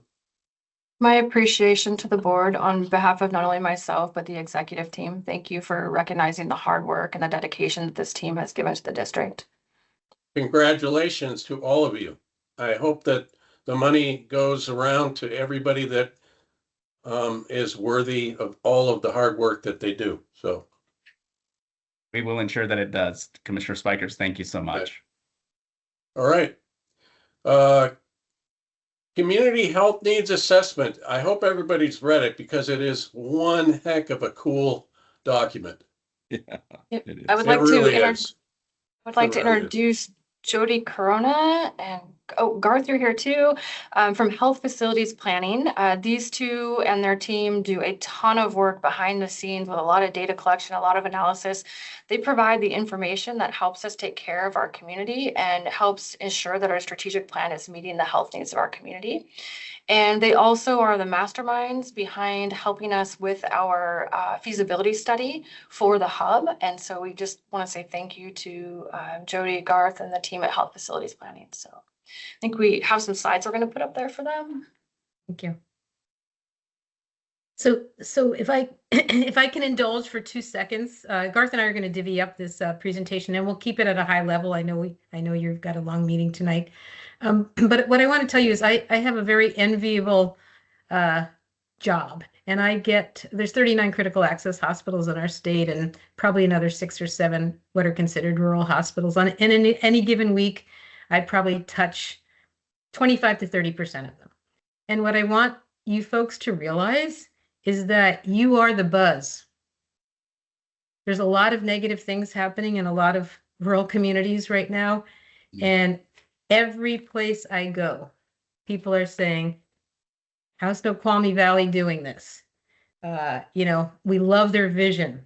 We love their leadership. We love their staff. We love their growth. We love their access to funding. The project that the hub, would take 3 to 4 years in many communities, and it's like Phoenix Rising. It's out of the ground so dang quickly. So rest on your laurels for 30 seconds. There's still a lot more to do, but I want you to know that no matter where I go, no matter what corner of the state I'm in, who I'm speaking to, governor's office, Department of Health, rural communities, WSHA, you are the buzz. So keep up the good work. And with that, I will just move through this. Jen, if you can move on to the next slide. If you can move, we'll move again quickly. I don't want to go faster than you want me to. So if you have any questions, just stop us. But as you know, a community health needs assessment was embedded on, I believe it's page 939 of the Affordable Care Act. So it's probably 16 or 18 years old already. It's required. The IRS oversees the program. You're going to wonder why the IRS oversees the program. The IRS oversees the program because you have not-for-profit status, and they want to make sure that there's community benefit associated with that status. So that's why it's done that way. And every not-for-profit hospital in our country, once every 3 years, has to perform this study. We take a lot of data, we bring it, we give it back to you. We worked with your leadership team to identify the significant needs of the community. We have to document this in a written report. And again, the IRS requires that report be widely disseminated. And their definition of widely disseminated is posted to your website. And then you have to include the development and adoption of a written implementation plan that you update annually and gets filed for those rural hospitals that have to file a 990. That gets made part of that process. And the IRS is doing regular desk audits of that for compliance as well. So on the next slide, this is just talking about what I think I just really shared this. This is just talking about really what you engaged us to do. We really did, as Renee said, we got to tie this into a lot of the planning So a lot of the data collection became a bit abbreviated because we had done so much data collection to put together the feasibility study that was used for the funding of the hub project. So we'll go through. Garth will actually talk about a lot of the data. And if we can move on to the next slide. This is the process. This is our methodology. We look at, we review prior CHNAs. In your case, there are the King County, a lot of King County Public Health and a number of the larger hospital systems in King County actually all convene together and produce a single set of data. Then each hospital has to take that data and make it their own in a community needs assessment. And we used a lot of that information as well. We have to define the service area, the district boundaries, the geography, the aging, the growth. We do a lot of research, including both primary and secondary data, gather community input. We look at, we identify community needs, look at priority focus areas, and then where we are now is implementation. So we're getting, we've identified goals and strategies, and then our most sophisticated hospitals, and I would include you in that, are actually integrating this into your strategic plan. So using this data not only to look at what needs to be done to improve the health of your community, but actually embedding that in your strategic plan. Yeah, thank you. Your service area, so we use the district boundaries for this community health needs assessment, and then we also added Snoqualmie Pass to that, because one of the IRS requirements or suggestions is that it really should be defined as contiguous communities accounting for about 85% of your total volumes. And so that's how we got to that definition. So all of the data you are seeing, we will have identified the primary service areas: Snoqualmie, North Bend, Fall City, Carnation, Preston, and Snoqualmie Pass. Then next slide. Population of, and this is one of the other reasons why you're a buzz. There's probably only a handful of rural communities in our state that are experiencing any real growth. You folks have had a nice long run in terms of population growth in the district. Today, population 2025 is about 47,000 residents. We expect 5% more growth by 2030. One of the things that has changed, historically, your growth has been younger residents, but now what we're seeing is growth is beginning to be focused on the 65 plus cohort. That group, people 65 plus, grew by more than 125% between 2010 and 2025, and we're expecting to grow by another 27%, while the under 65 is going to be relatively flat. Everybody's smiling, wondering if they know anybody in that age cohort, so we can see. But what I will tell you, there's two things that when we look at communities that are aging that rapidly. Number one, healthcare utilization. The federal government, CDC, all the data tells us that people 65 and over typically use healthcare resources at about 3 to 5 times the rate of the under 65.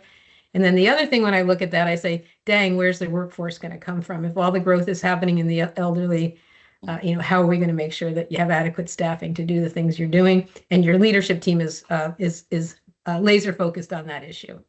And you're less diverse than the rest of King County, though you are getting more diverse.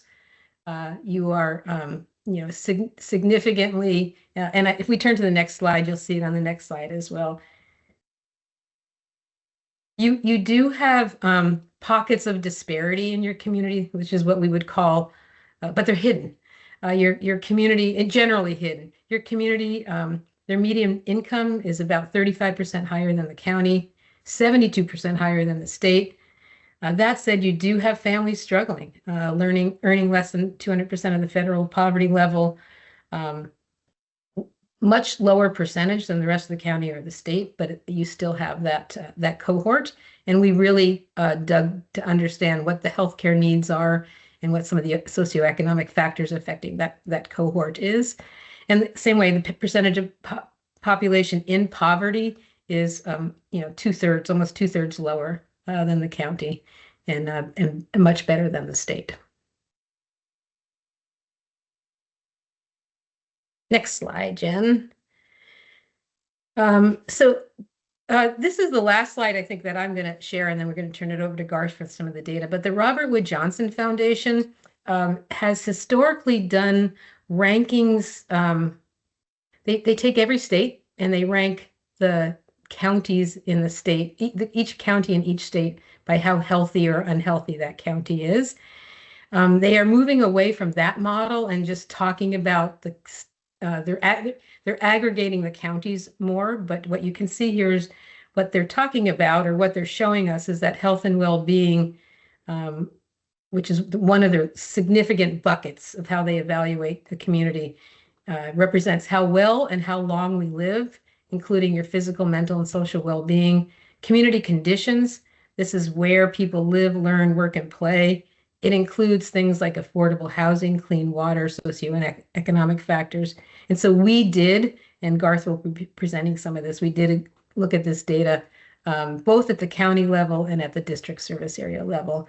And where it's unavailable below the county level, we go back to King County. But you can see from the prior slide, you are significantly different than King County at large in a lot of ways. And the next slide. Garth, can I turn it over to you here, Garth? Yeah. Okay. Thanks. Everybody can hear me? Okay. Yep. Thank you, Jody, for the handoff. Thanks everybody for having us. Yep, just to reiterate a little bit, I'm in the unenviable position of presenting a relatively data-rich, 25-page document in the next 12 minutes or so. So I will move fast, like Jody said, but stop if you have a question. So looking at the health and well-being data that Jody just framed as this, how well are we? How long are people living? How is the health that they're experiencing in the moment? Life expectancy at the whole county is higher than the state average. When we look at Snoqualmie's service area, the rate of mortality, the adjusted rate of mortality, is a little bit higher than the county, but lower than the state. So some room to think about things there, but that's just a sort of an aggregate measure. We can get a little bit lower than that and start talking about the leading causes of death, which are detailed in the report. There are lower rates of mortality in the Snoqualmie service area for cancer, heart disease, and stroke relative to the state. So doing better, if you will, than the state. They're slightly higher, though, relative to the county as a whole. So again, kind of threading a line there. The rates of mortality for suicide in the service area are about 50% higher than the county or state. This is an issue statewide. I would just say that while it's, I think, important and obviously called out here, the relatively low number of suicides relative to the overall population means that small changes can make big impacts on the data. So I don't want to over focus on it, but don't want to under minimize it either. But that's the way that line looks. And then rates of obesity and blood pressure, which we know are tied to health and future, are largely in line with the county and lower than the state. So overall, a fairly good picture, not without areas of growth or room to think about initiatives, but generally that is the health and well-being. Next slide, we can talk about what we call community conditions. So those are things that we can do now to improve that well-being and to improve the longevity of our lives. King County, again, starting up at a higher level, fares better than the average county in Washington on these community conditions, these health behaviors. When we get down to looking at the Snoqualmie service area, you as well generally fare better on these measures of health relative to the state, like amount of physical activity is higher, tobacco use is lower, opioid deaths are lower. There is some area here in behavioral health. So the county's adult marijuana use and binge drinking rates are higher relative to the county, and also the youth rate. So that's something to keep in mind. There's a pull-out box here about the Washington Healthy Youth Survey, which surveys high school 6th, 8th, 10th, and 12th graders. And so there's some data listed there relative to the county, and you can see that marijuana use is a little bit higher. Let's move to the next slide. So clinical care. how are people, accessing preventative care? What is the access to care? This is where there's a lot of energy. This really comes in line with the report that was referenced, the feasibility study, the expansion of the hub. This all kind of comes to play here. So there's two sort of conflicting ideas. First, relative to the county and the state, Snoqualmie's service area fares better on some of these measures of access and preventative care. The idea here is that's supported by your overall economic security and lower rates of uninsured. So that economic data that we looked at earlier bolsters that idea and sort of gives the reason why. So you're seeing 7% of adults report not having a primary care provider. That's much lower than the rate in the county and the state. 25% haven't had a dental exam. That's also lower than the county and state. Good, in other words, better. And there's higher rates of vaccination for flu and pneumonia relative to the state. So these are all positive indicators. Nonetheless, as is really detailed in that feasibility study and called out in depth in the report, there is data and community feedback both that suggest expanding provider supply is a top priority. And that, I'm preaching to the choir, I assume, given the earlier reporting on the hub and the energy there. But the service area is located in 2 geographic shortage areas. So there's shortage in primary care and a shortage in mental health services. And the report referenced there confirms that there are ongoing shortages of primary care and select specialty providers in the service area. And that reflects these local challenges despite the broader county trends that are positive. That's the next slide, Q. So defining and determining priorities. So given the feasibility study, the larger 25-page CHNA that you have in front of you, the data that we've talked about, the process requires that we need to cast a very wide net to identify the community health needs and the priorities. Then the district can develop an implementation plan that's focused on actionable goals. And as Jody referenced earlier, you guys are really on best practice here of integrating these priorities into your strategic planning in an authentic way. So that's awesome. And so we have to create this implementation plan already outlined. It'll be due, down the road here. But it describes in your implementation plan, how does the hospital facility plan to address these priorities and health needs that are determined? And if there's one that you're not going to address or that's being addressed elsewhere, just naming that and describing why that is, that it's maybe not in the hospital's locus of control and what other organizations or efforts in the community are addressing those needs. That's the basic outline of what the implementation plan is tasked to do. And I think the last slide or the next slide is the priorities. So given sort of all that's come before, what are the community's priorities for 26, 28, and to align to strategic planning? There are 3 large buckets. There are further details, data details under each of these buckets in the report, but at a high level, those 3 buckets are primary and specialty care health access, as we've just outlined, leaning heavily on the feasibility study, heavily on the fact that you're in a shortage area, and some of that health data, that seems to be a obvious bucket of community priority. Secondarily is behavioral healthcare access. This is not probably shocking to anybody on this call or anybody working in healthcare statewide or nationally. But the community conditions, those health behaviors suggest that there is an area of focus related to behavioral health in King County and in the Snoqualmie service area. And the third is a classic prevention and management of chronic disease, health outcomes data, and that need for more primary and specialty care suggests that there's areas of focus here around the prevention and management of chronic disease.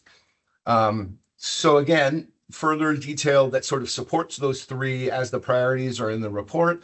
And then what happens now, so assuming or presuming adoption of the CHNA, is that the leadership team and strategic will enter these priorities into your strategic planning to come up with both an implementation plan and one that's aligned with your direction forward.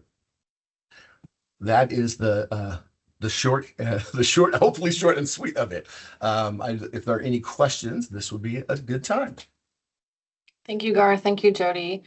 And just to clarify, do you recommend adoption of the community health needs assessment by the board as formal adoption? Or if you're- The IRS requires that the board adopt it and then that, that we widely disseminate it.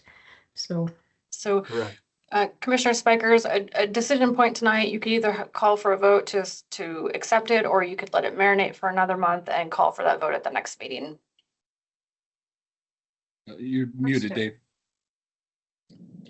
I don't see a need to carry this over to the next month. I mean, I don't know how everybody else feels. Yeah, let's informally, but I think this is a really good.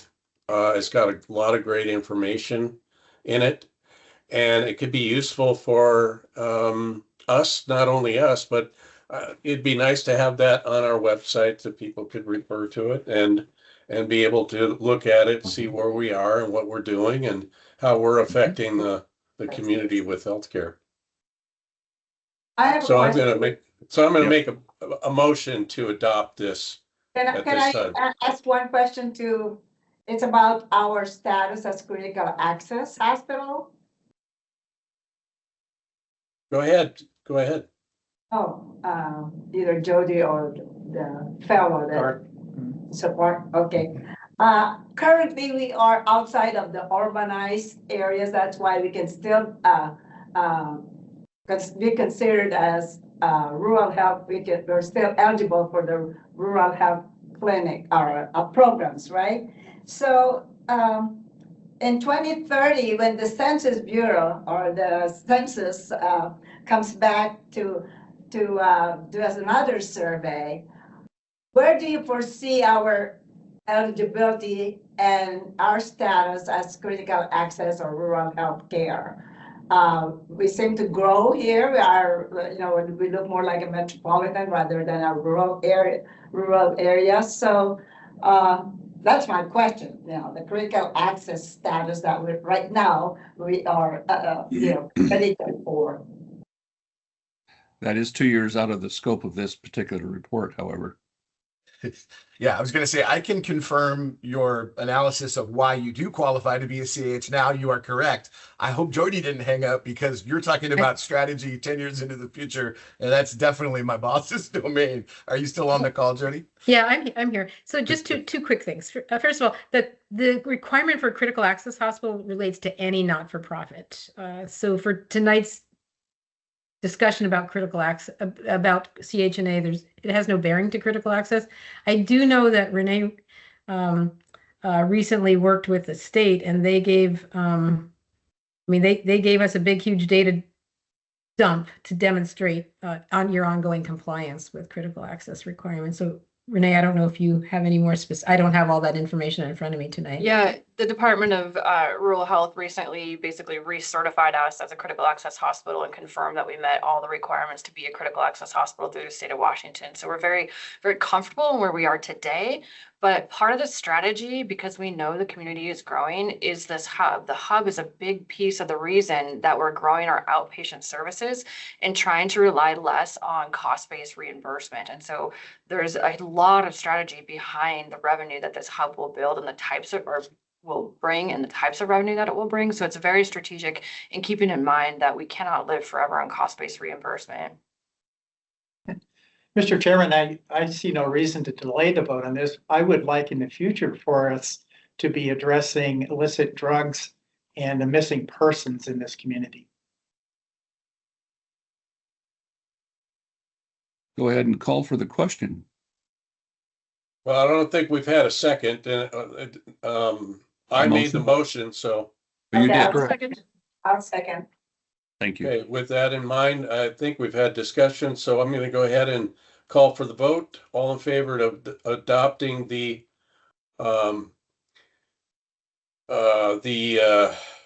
Community Health Needs Assessment 26 through 28, 2026 through 2028, say aye. Aye. Aye. Aye. Anybody in disfavor? Okay, the motion passes unanimously. All right. Thank you so Pleasure much being for here. bringing this to us. Thanks for having us. Appreciate it. So we'll go on to the next item under 7 and reports, the CEO report. CEO Renee Jensen. All right, a couple of things to highlight for you guys tonight.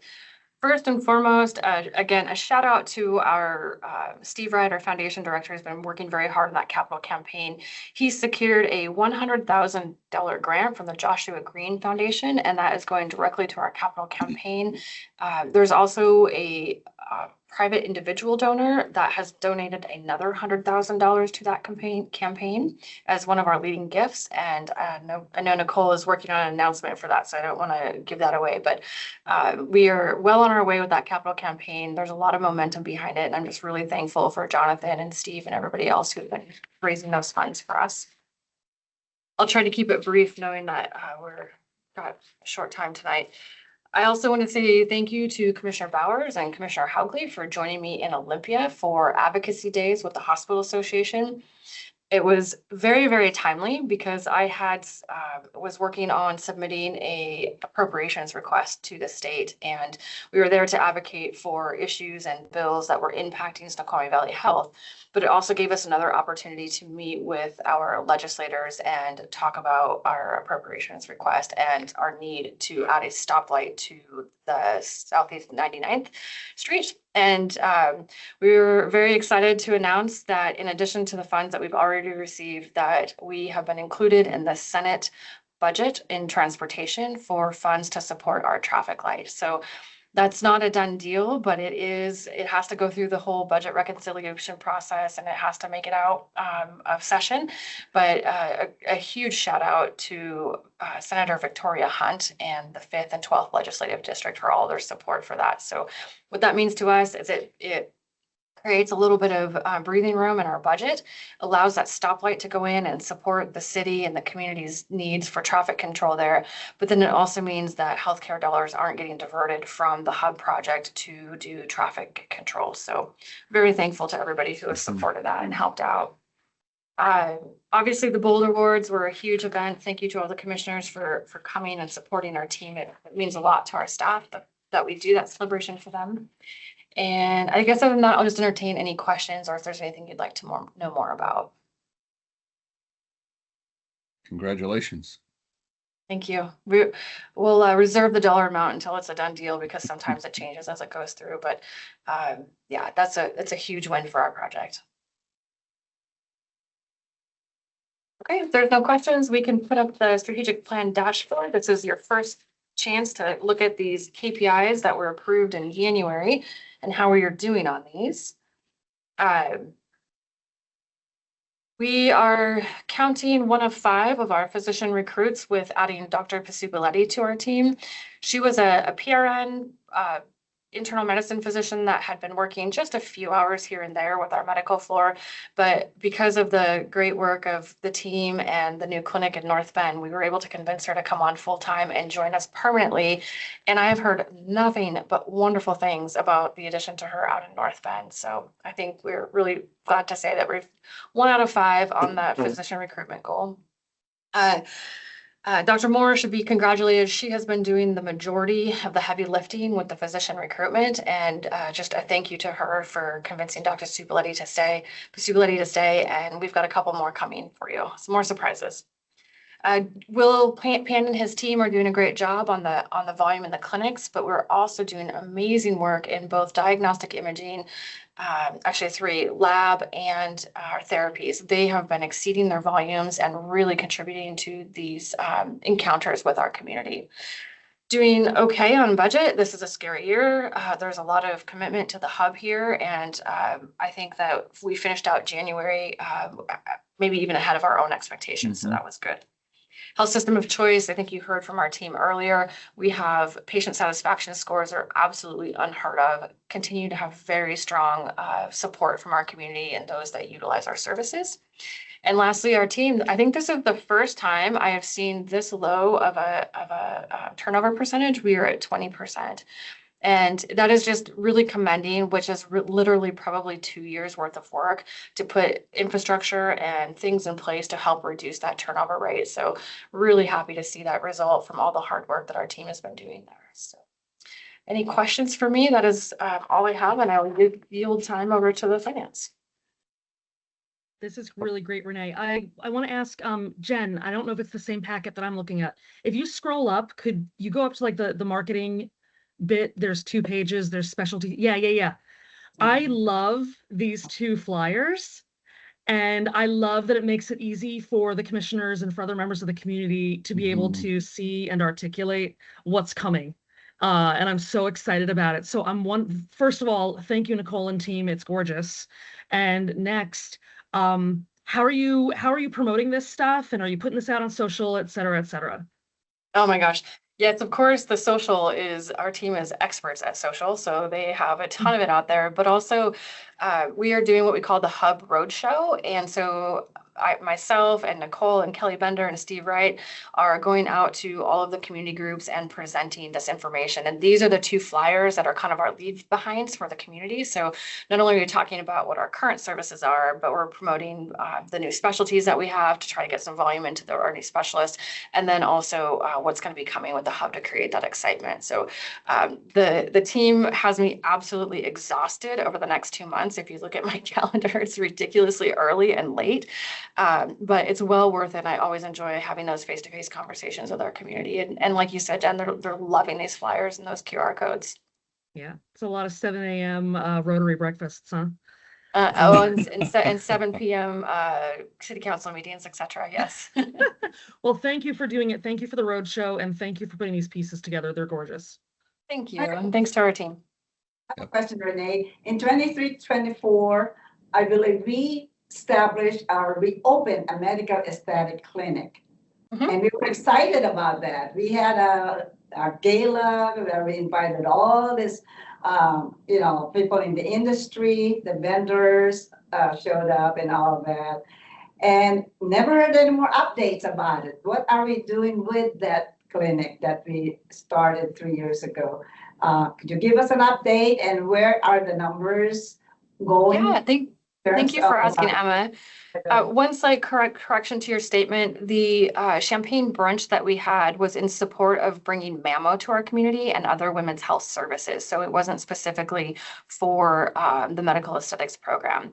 So we did launch it, and the small amount of funds that we had to launch it were a grant from AWPHD. There was very little investment in doing it. It was really more of being able to provide services beyond just traditional women's healthcare.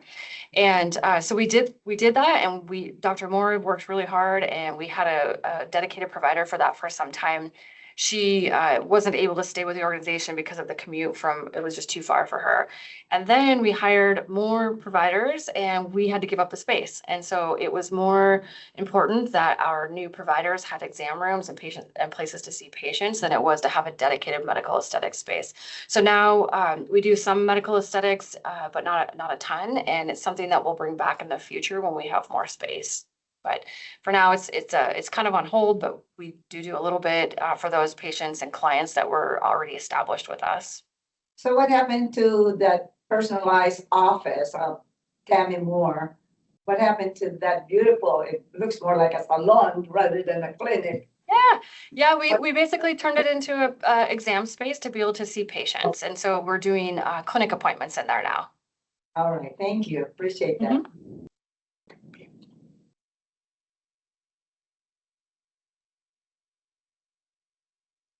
All right, there's any other questions at all, or I believe, where do I have this? There we go. So we'll go to the next item, which is the Finance Committee. Thank you, Commissioner Spikers. Thank you, Patrick, for going ahead and if you could give us a quick summary, that'd be great, because I thought it was a pretty good month, but go ahead. Yeah, so fairly good month. You can see, so our 131 actuals was very close to the budgeted revenue. Our actual was 10.3 million. We had a budget of 10.7, so 400,000. We had a good session with the operators today to kind of dive into that. And so we're taking a look at the reasons why the volumes were good, but the revenue doesn't reflect the increase in volumes that we see. And so what we're diving into is the case mix for both up on the floor and on the outpatient services to verify whether or not that there were lesser ill patients that we were seeing in the ED and in up on the inpatient floor, and therefore there was less ancillary services attributed to that. So we're verifying that information on there. But overall, the volumes was pretty good. Net patient revenue, 5 million. Our expenses were 5.4 million. So we had an operating income of about 189,000. That was about 50% less than what we aimed for, but again, like I said, those mixes is what led to that. And then taking a look at our bottom line, we did have a loss of just over $500,000 for the month of January, but of course that's attributed to our interest payments that we accumulate for the hub project there. Any questions? I do have a quick, can you, I specifically asked, I think this is kind of, maybe somebody else has the same question about the clinics and they're down a little bit than for, for last year, they were down, I don't know, 4,000 visits or something like that. And we still had really good revenue from the clinics and, but we're trying to work out whether the calculation method is correct. Yeah, so in not. 2025, we did have a miscalculation of the volume there. And so the volume numbers were entered incorrect for what we compare on the budget side. And that's why dollar-wise, they were very close. But for 2026, they do have a higher goal. So we have not met that higher goal. And the reason we have a higher goal, and that's been corrected, is of course all of the opening that's going to be happening with, we are anticipating a fully loaded North Bend clinic, right? And so we spread out those volumes across the month of what we expect our final total volumes to be. Sure. So as we ramp up, we should sit every month getting closer and closer to what those volumes are. And then as for North Bend in particular, we had that's expected 3 FTEs, right? Providers to be seen in there. And right now there's 2 FTE providers. So we will be adding another one at another location, another time. And then we also have included all of the extra visits with the specialist in the hub towards the end of the year. And that's a volume target too. So that's why you'll probably hear that the volumes will be short over the next 6 months or so, but we'll start to see that pick up as North Bend ramps all the way up and our specialists get busier where they are right now currently. Thank you. I just wanted the rest of the folks on the board to understand, why our figures are one way and the calculations are different. So thank you. Yeah.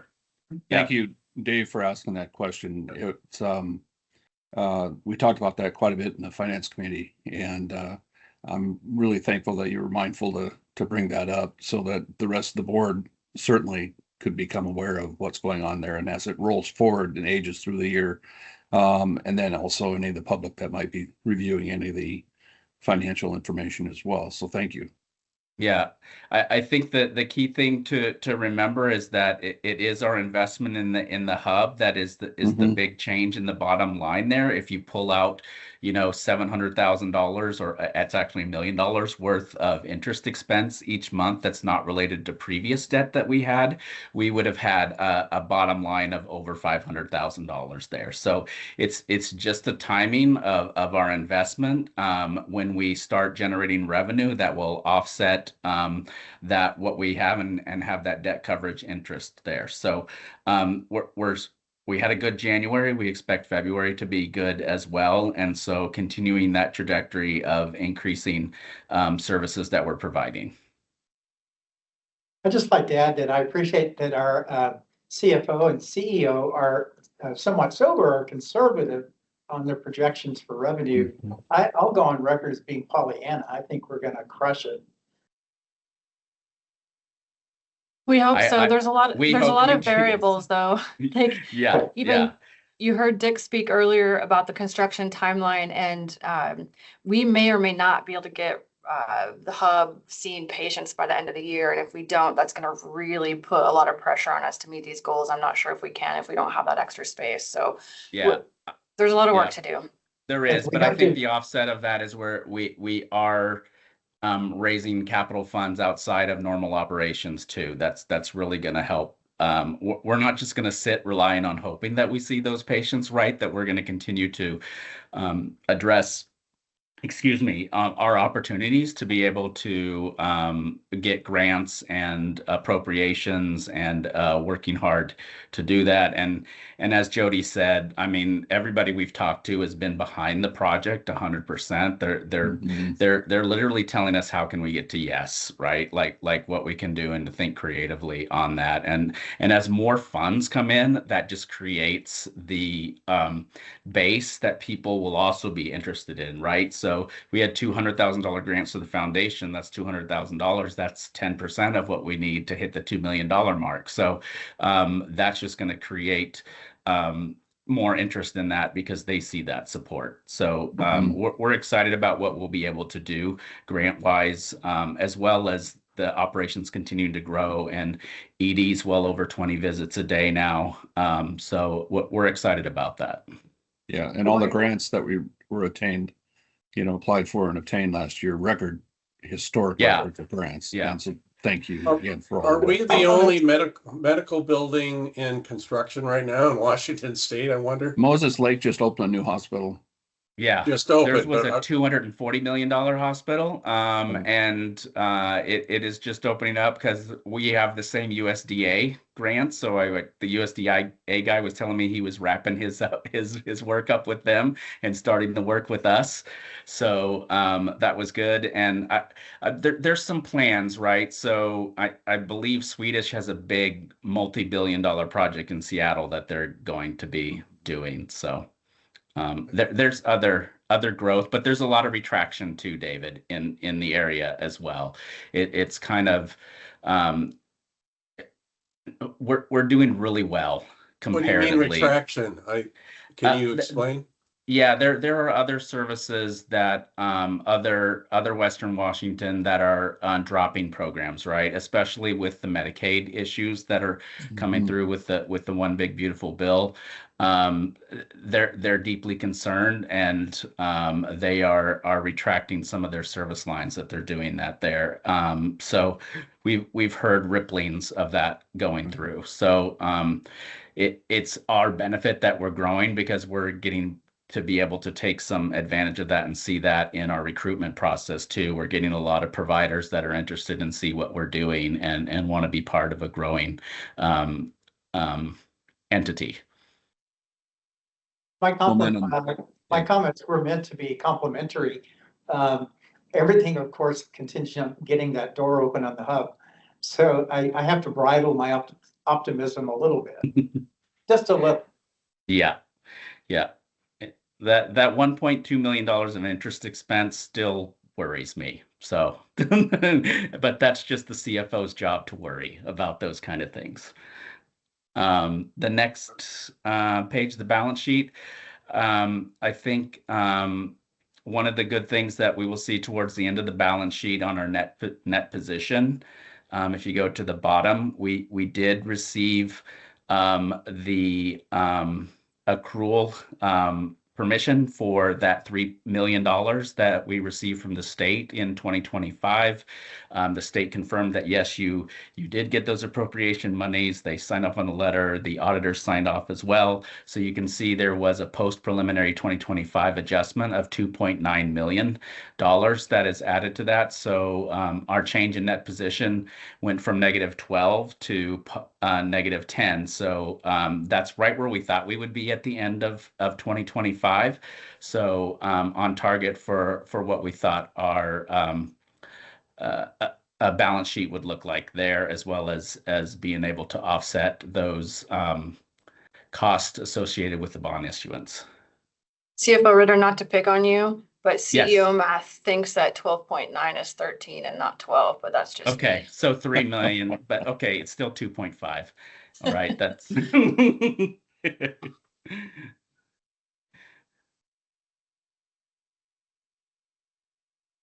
And operations cash, we will be burning through cash as we know from the revenue bonds, the almost $200 million of revenue bonds through the LTGOs in 2024 and the 2025 revenue bonds as we have our expenditures related to the hub. Of course, that translates into an asset that we have, the construction in progress. So you can see that continuing to grow. Cash from operations was negative, and that's just because we had other receivables that were a little bit that were negative. This month, as we added to that detracts your cash from operations, so that receivable from the state becomes it's not cash yet, and so that's takes away from your operating activities there. So, any questions on cash? We have 112 days of cash on hand, of free cash flow that's not obligated to anything, and then we have an additional 100 days that's restricted to the bond projects, the hub project. Congratulations on your AR. Yeah, AR days are 47. So that's been steady. There is some issues that have led to why it hasn't dropped down anymore. There's some CMS issues nationally where they're holding claims. We have a Molina issue where they have also incorrectly processed some claims. So there's a total of about $400,000 that's sitting out there. That's about 2 days worth of cash out there as well that will hopefully get reprocessed shortly in March as they correct those issues with their processing systems.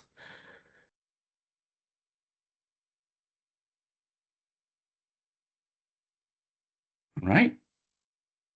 So taking a look at the graphs, we will see that average paid employee go up as we add staff members there, and but our net service revenue is above where we were in 2024, and our operating net income was very close to budget in January of this month. So,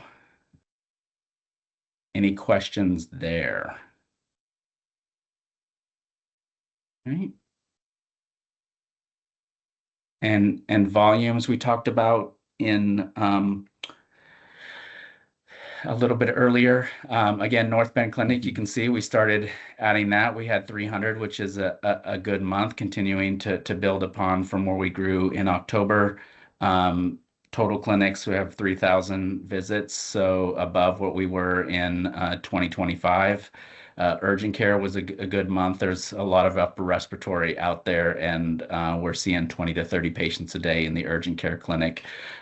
So that's continuing to provide just a really great service to the Valley. They love us. We see it on Facebook. Sometimes they don't even know they're part of our district, and they're just like, "Hey, if you don't like the emergency room, go to the urgent care." And we're like, "Okay, go to the urgent care." So it's all great. So to be able to serve the community in different ways.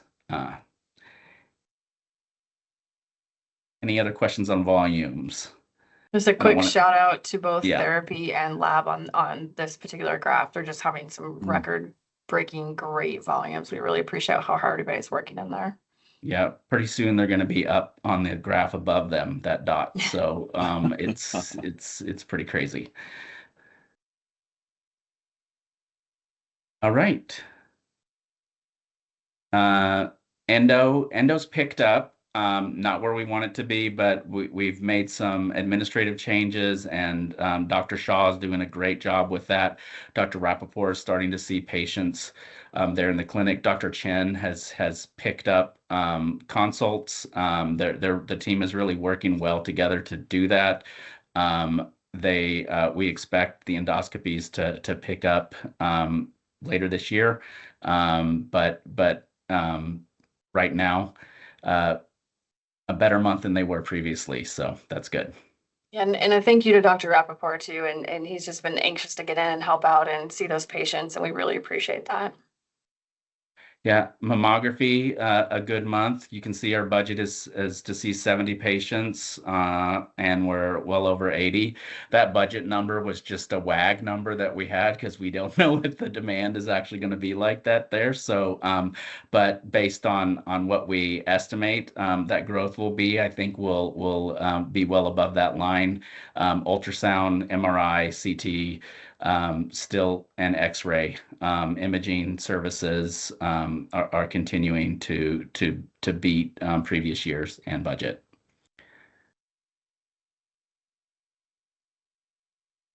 I think that's it for the volumes. Oh, no. Dr. Moore typically does that, so I forget how many of these that we have. So ED was a good month in January. A little over 600, almost as good as it was in 2026, which is our high, but we did have a record day there. We saw 35 patients, 36 patients that day in January. So a very good day. We had another 30-day in February.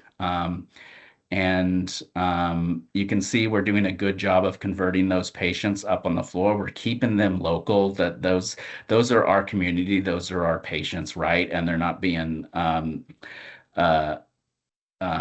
transferred out. You know, when we can provide the level of care that quality care that we can. Of course, if it's above that, then we do. But it's really neat to see the way the team upstairs has come together. Nursing and physicians and everything to really continue to see those higher acuity patients and observation patients.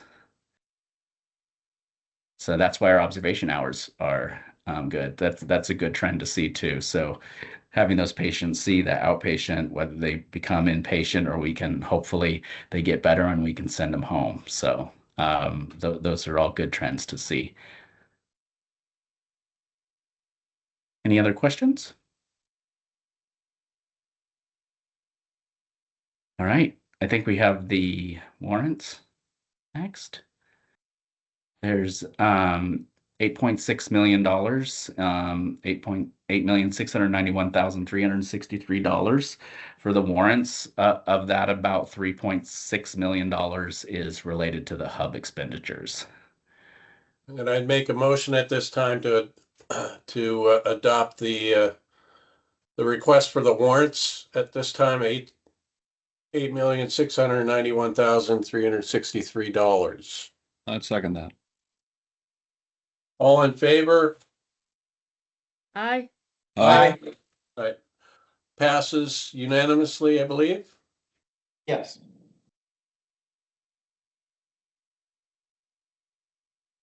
See what else we got here. Okay, Commissioner comment, I believe. Commissioner Carter, go ahead. I'm going to call on you first. Thank you, President Spikers. I want to acknowledge some of the positive things that happened on this call. The one that really made my heart jump was Abby. And when Abby was describing the outcome for the stroke patient, her face lit up. And that just made my heart so happy to see her joy in saving a person's life. Like, you know, her joy in her team. And thank you. Thank you, Tricia, for bringing us that story. Thank you, Abby, for coming before the board to tell us that story. Thank you to the Pearlstein family for joining our community and taking a huge role in the success of this hospital district moving forward. And thank you to everyone that worked on the community health needs assessment. That is such an important strategic document that's really going to drive our work going forward. And you killed it on the branding. The branding in the community health needs assessment looks really good. So well done, folks. You know, having a cohesive brand shows the community that we are, you know, we are a new and united and better Snoqualmie Valley Health. Sounds like, you know, seems like small potatoes to care about that stuff, but it's actually quite important and it looks really, really good. So thank you so much. That's it, Chairman. Thank you. All right, thank you very much for the comments, and I'm sure everyone else does mimic those. But anyway, I'll ask Commissioner Bowers. Do you have any comments for? Yes, sir. I have lots of comments, but we don't have enough time. I would like to point out Jennifer Scott's mobilization for my onboarding just a couple days ago. It was a shining moment, and I'm sure folks said, it's a commissioner. But I don't think that made a single bit of difference. I think everyone who walks into this building is treated with that level of compassion and understanding and frankly, patience. Thank you. Further, I think our collective and our present is very bright. We are so close to radically changing healthcare in this district and in this valley. I'm really excited about it. We've heard from the executive staff and we've heard from the community tonight. And we also heard from Commissioner Hogley several months ago regarding decorum in these meetings. And I think we all need to step back and take that very seriously. Let's use this board and executive team's joint effort to reward our executive staff to retain and attract future executives and physicians. Let's use this as a uniting and a rally point. I think we have a huge and bright future, and I hope that tonight is a night where we can say we've moved forward. Thank you. All right, thank you, Commissioner Bowers. Commissioner Hogley, you have some comments. Thank you, Mr. Spikers. I do, and such great words have been shared thus far by our colleagues, and I can think of one word that was shared as I listened to the comments of the public comments this evening, and that would be might be thought of as odd by some, but the word believe just is loud and clear with me, and the word grace that was shared by so many this evening that we all need to heed. The tremendous sense of team, heart, character, incredible integrity and drive, and lastly, inspiration.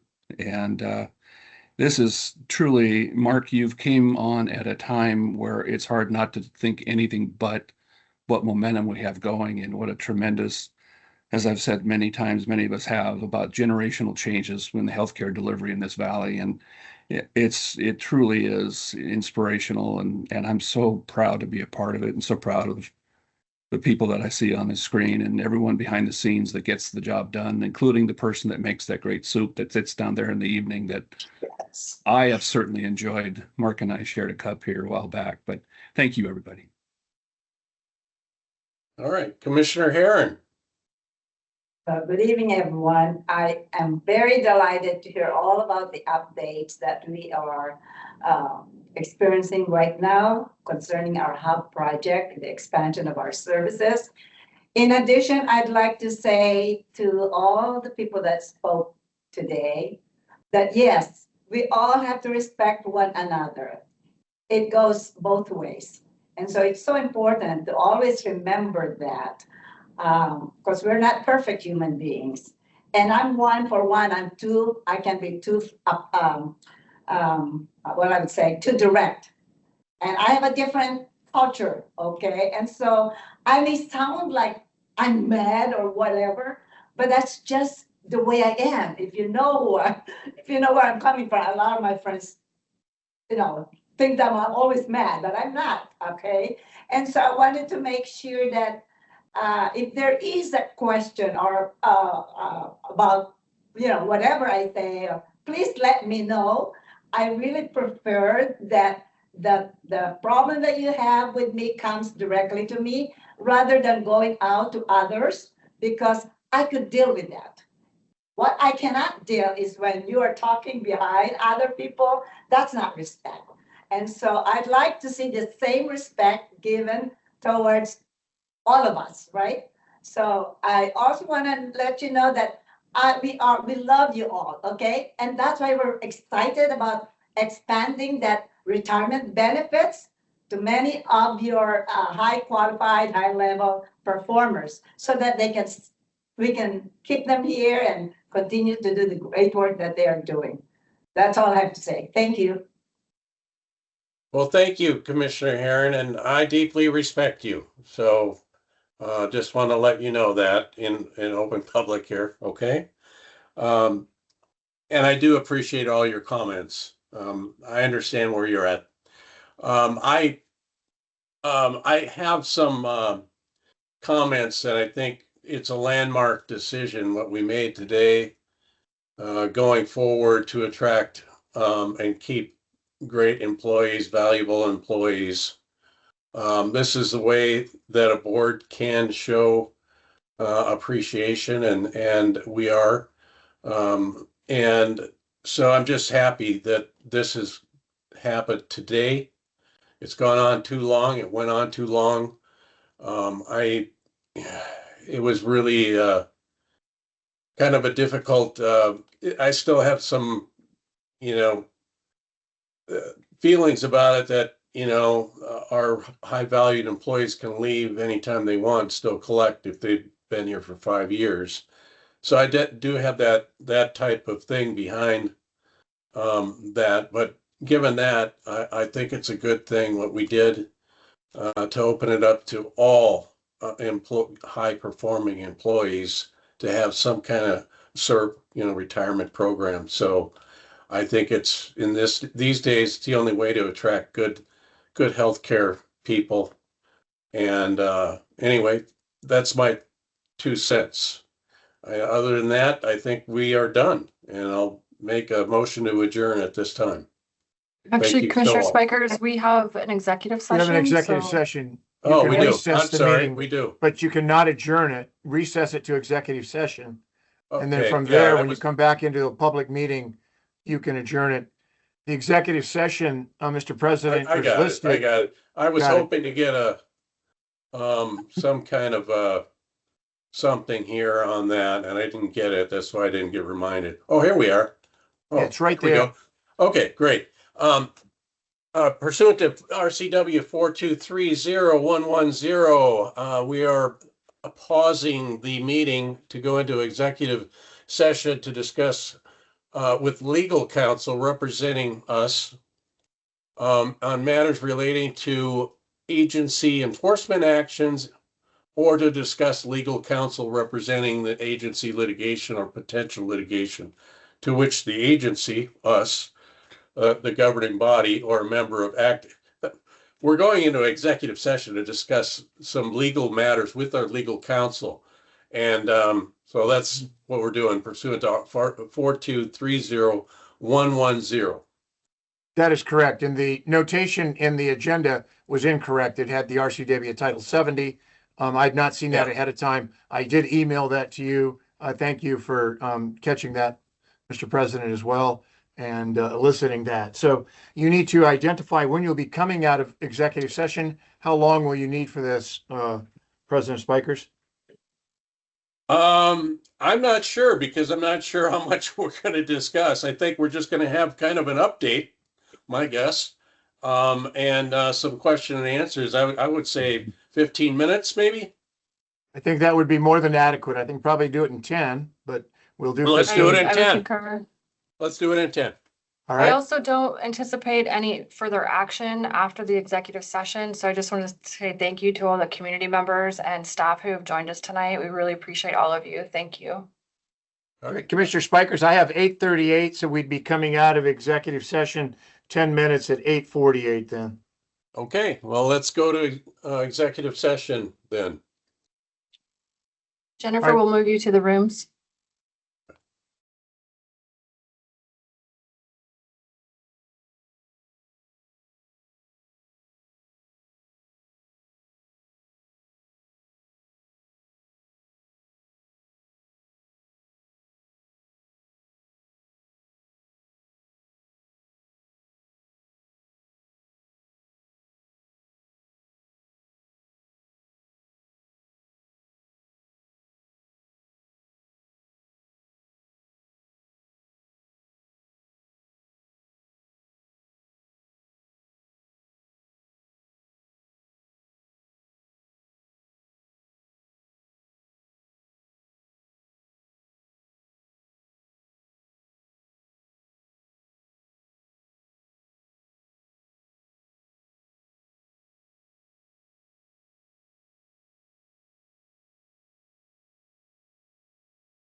And Jen, if you're still there, we can close that room out. Oh, it won't let me do it. You'll have to do it.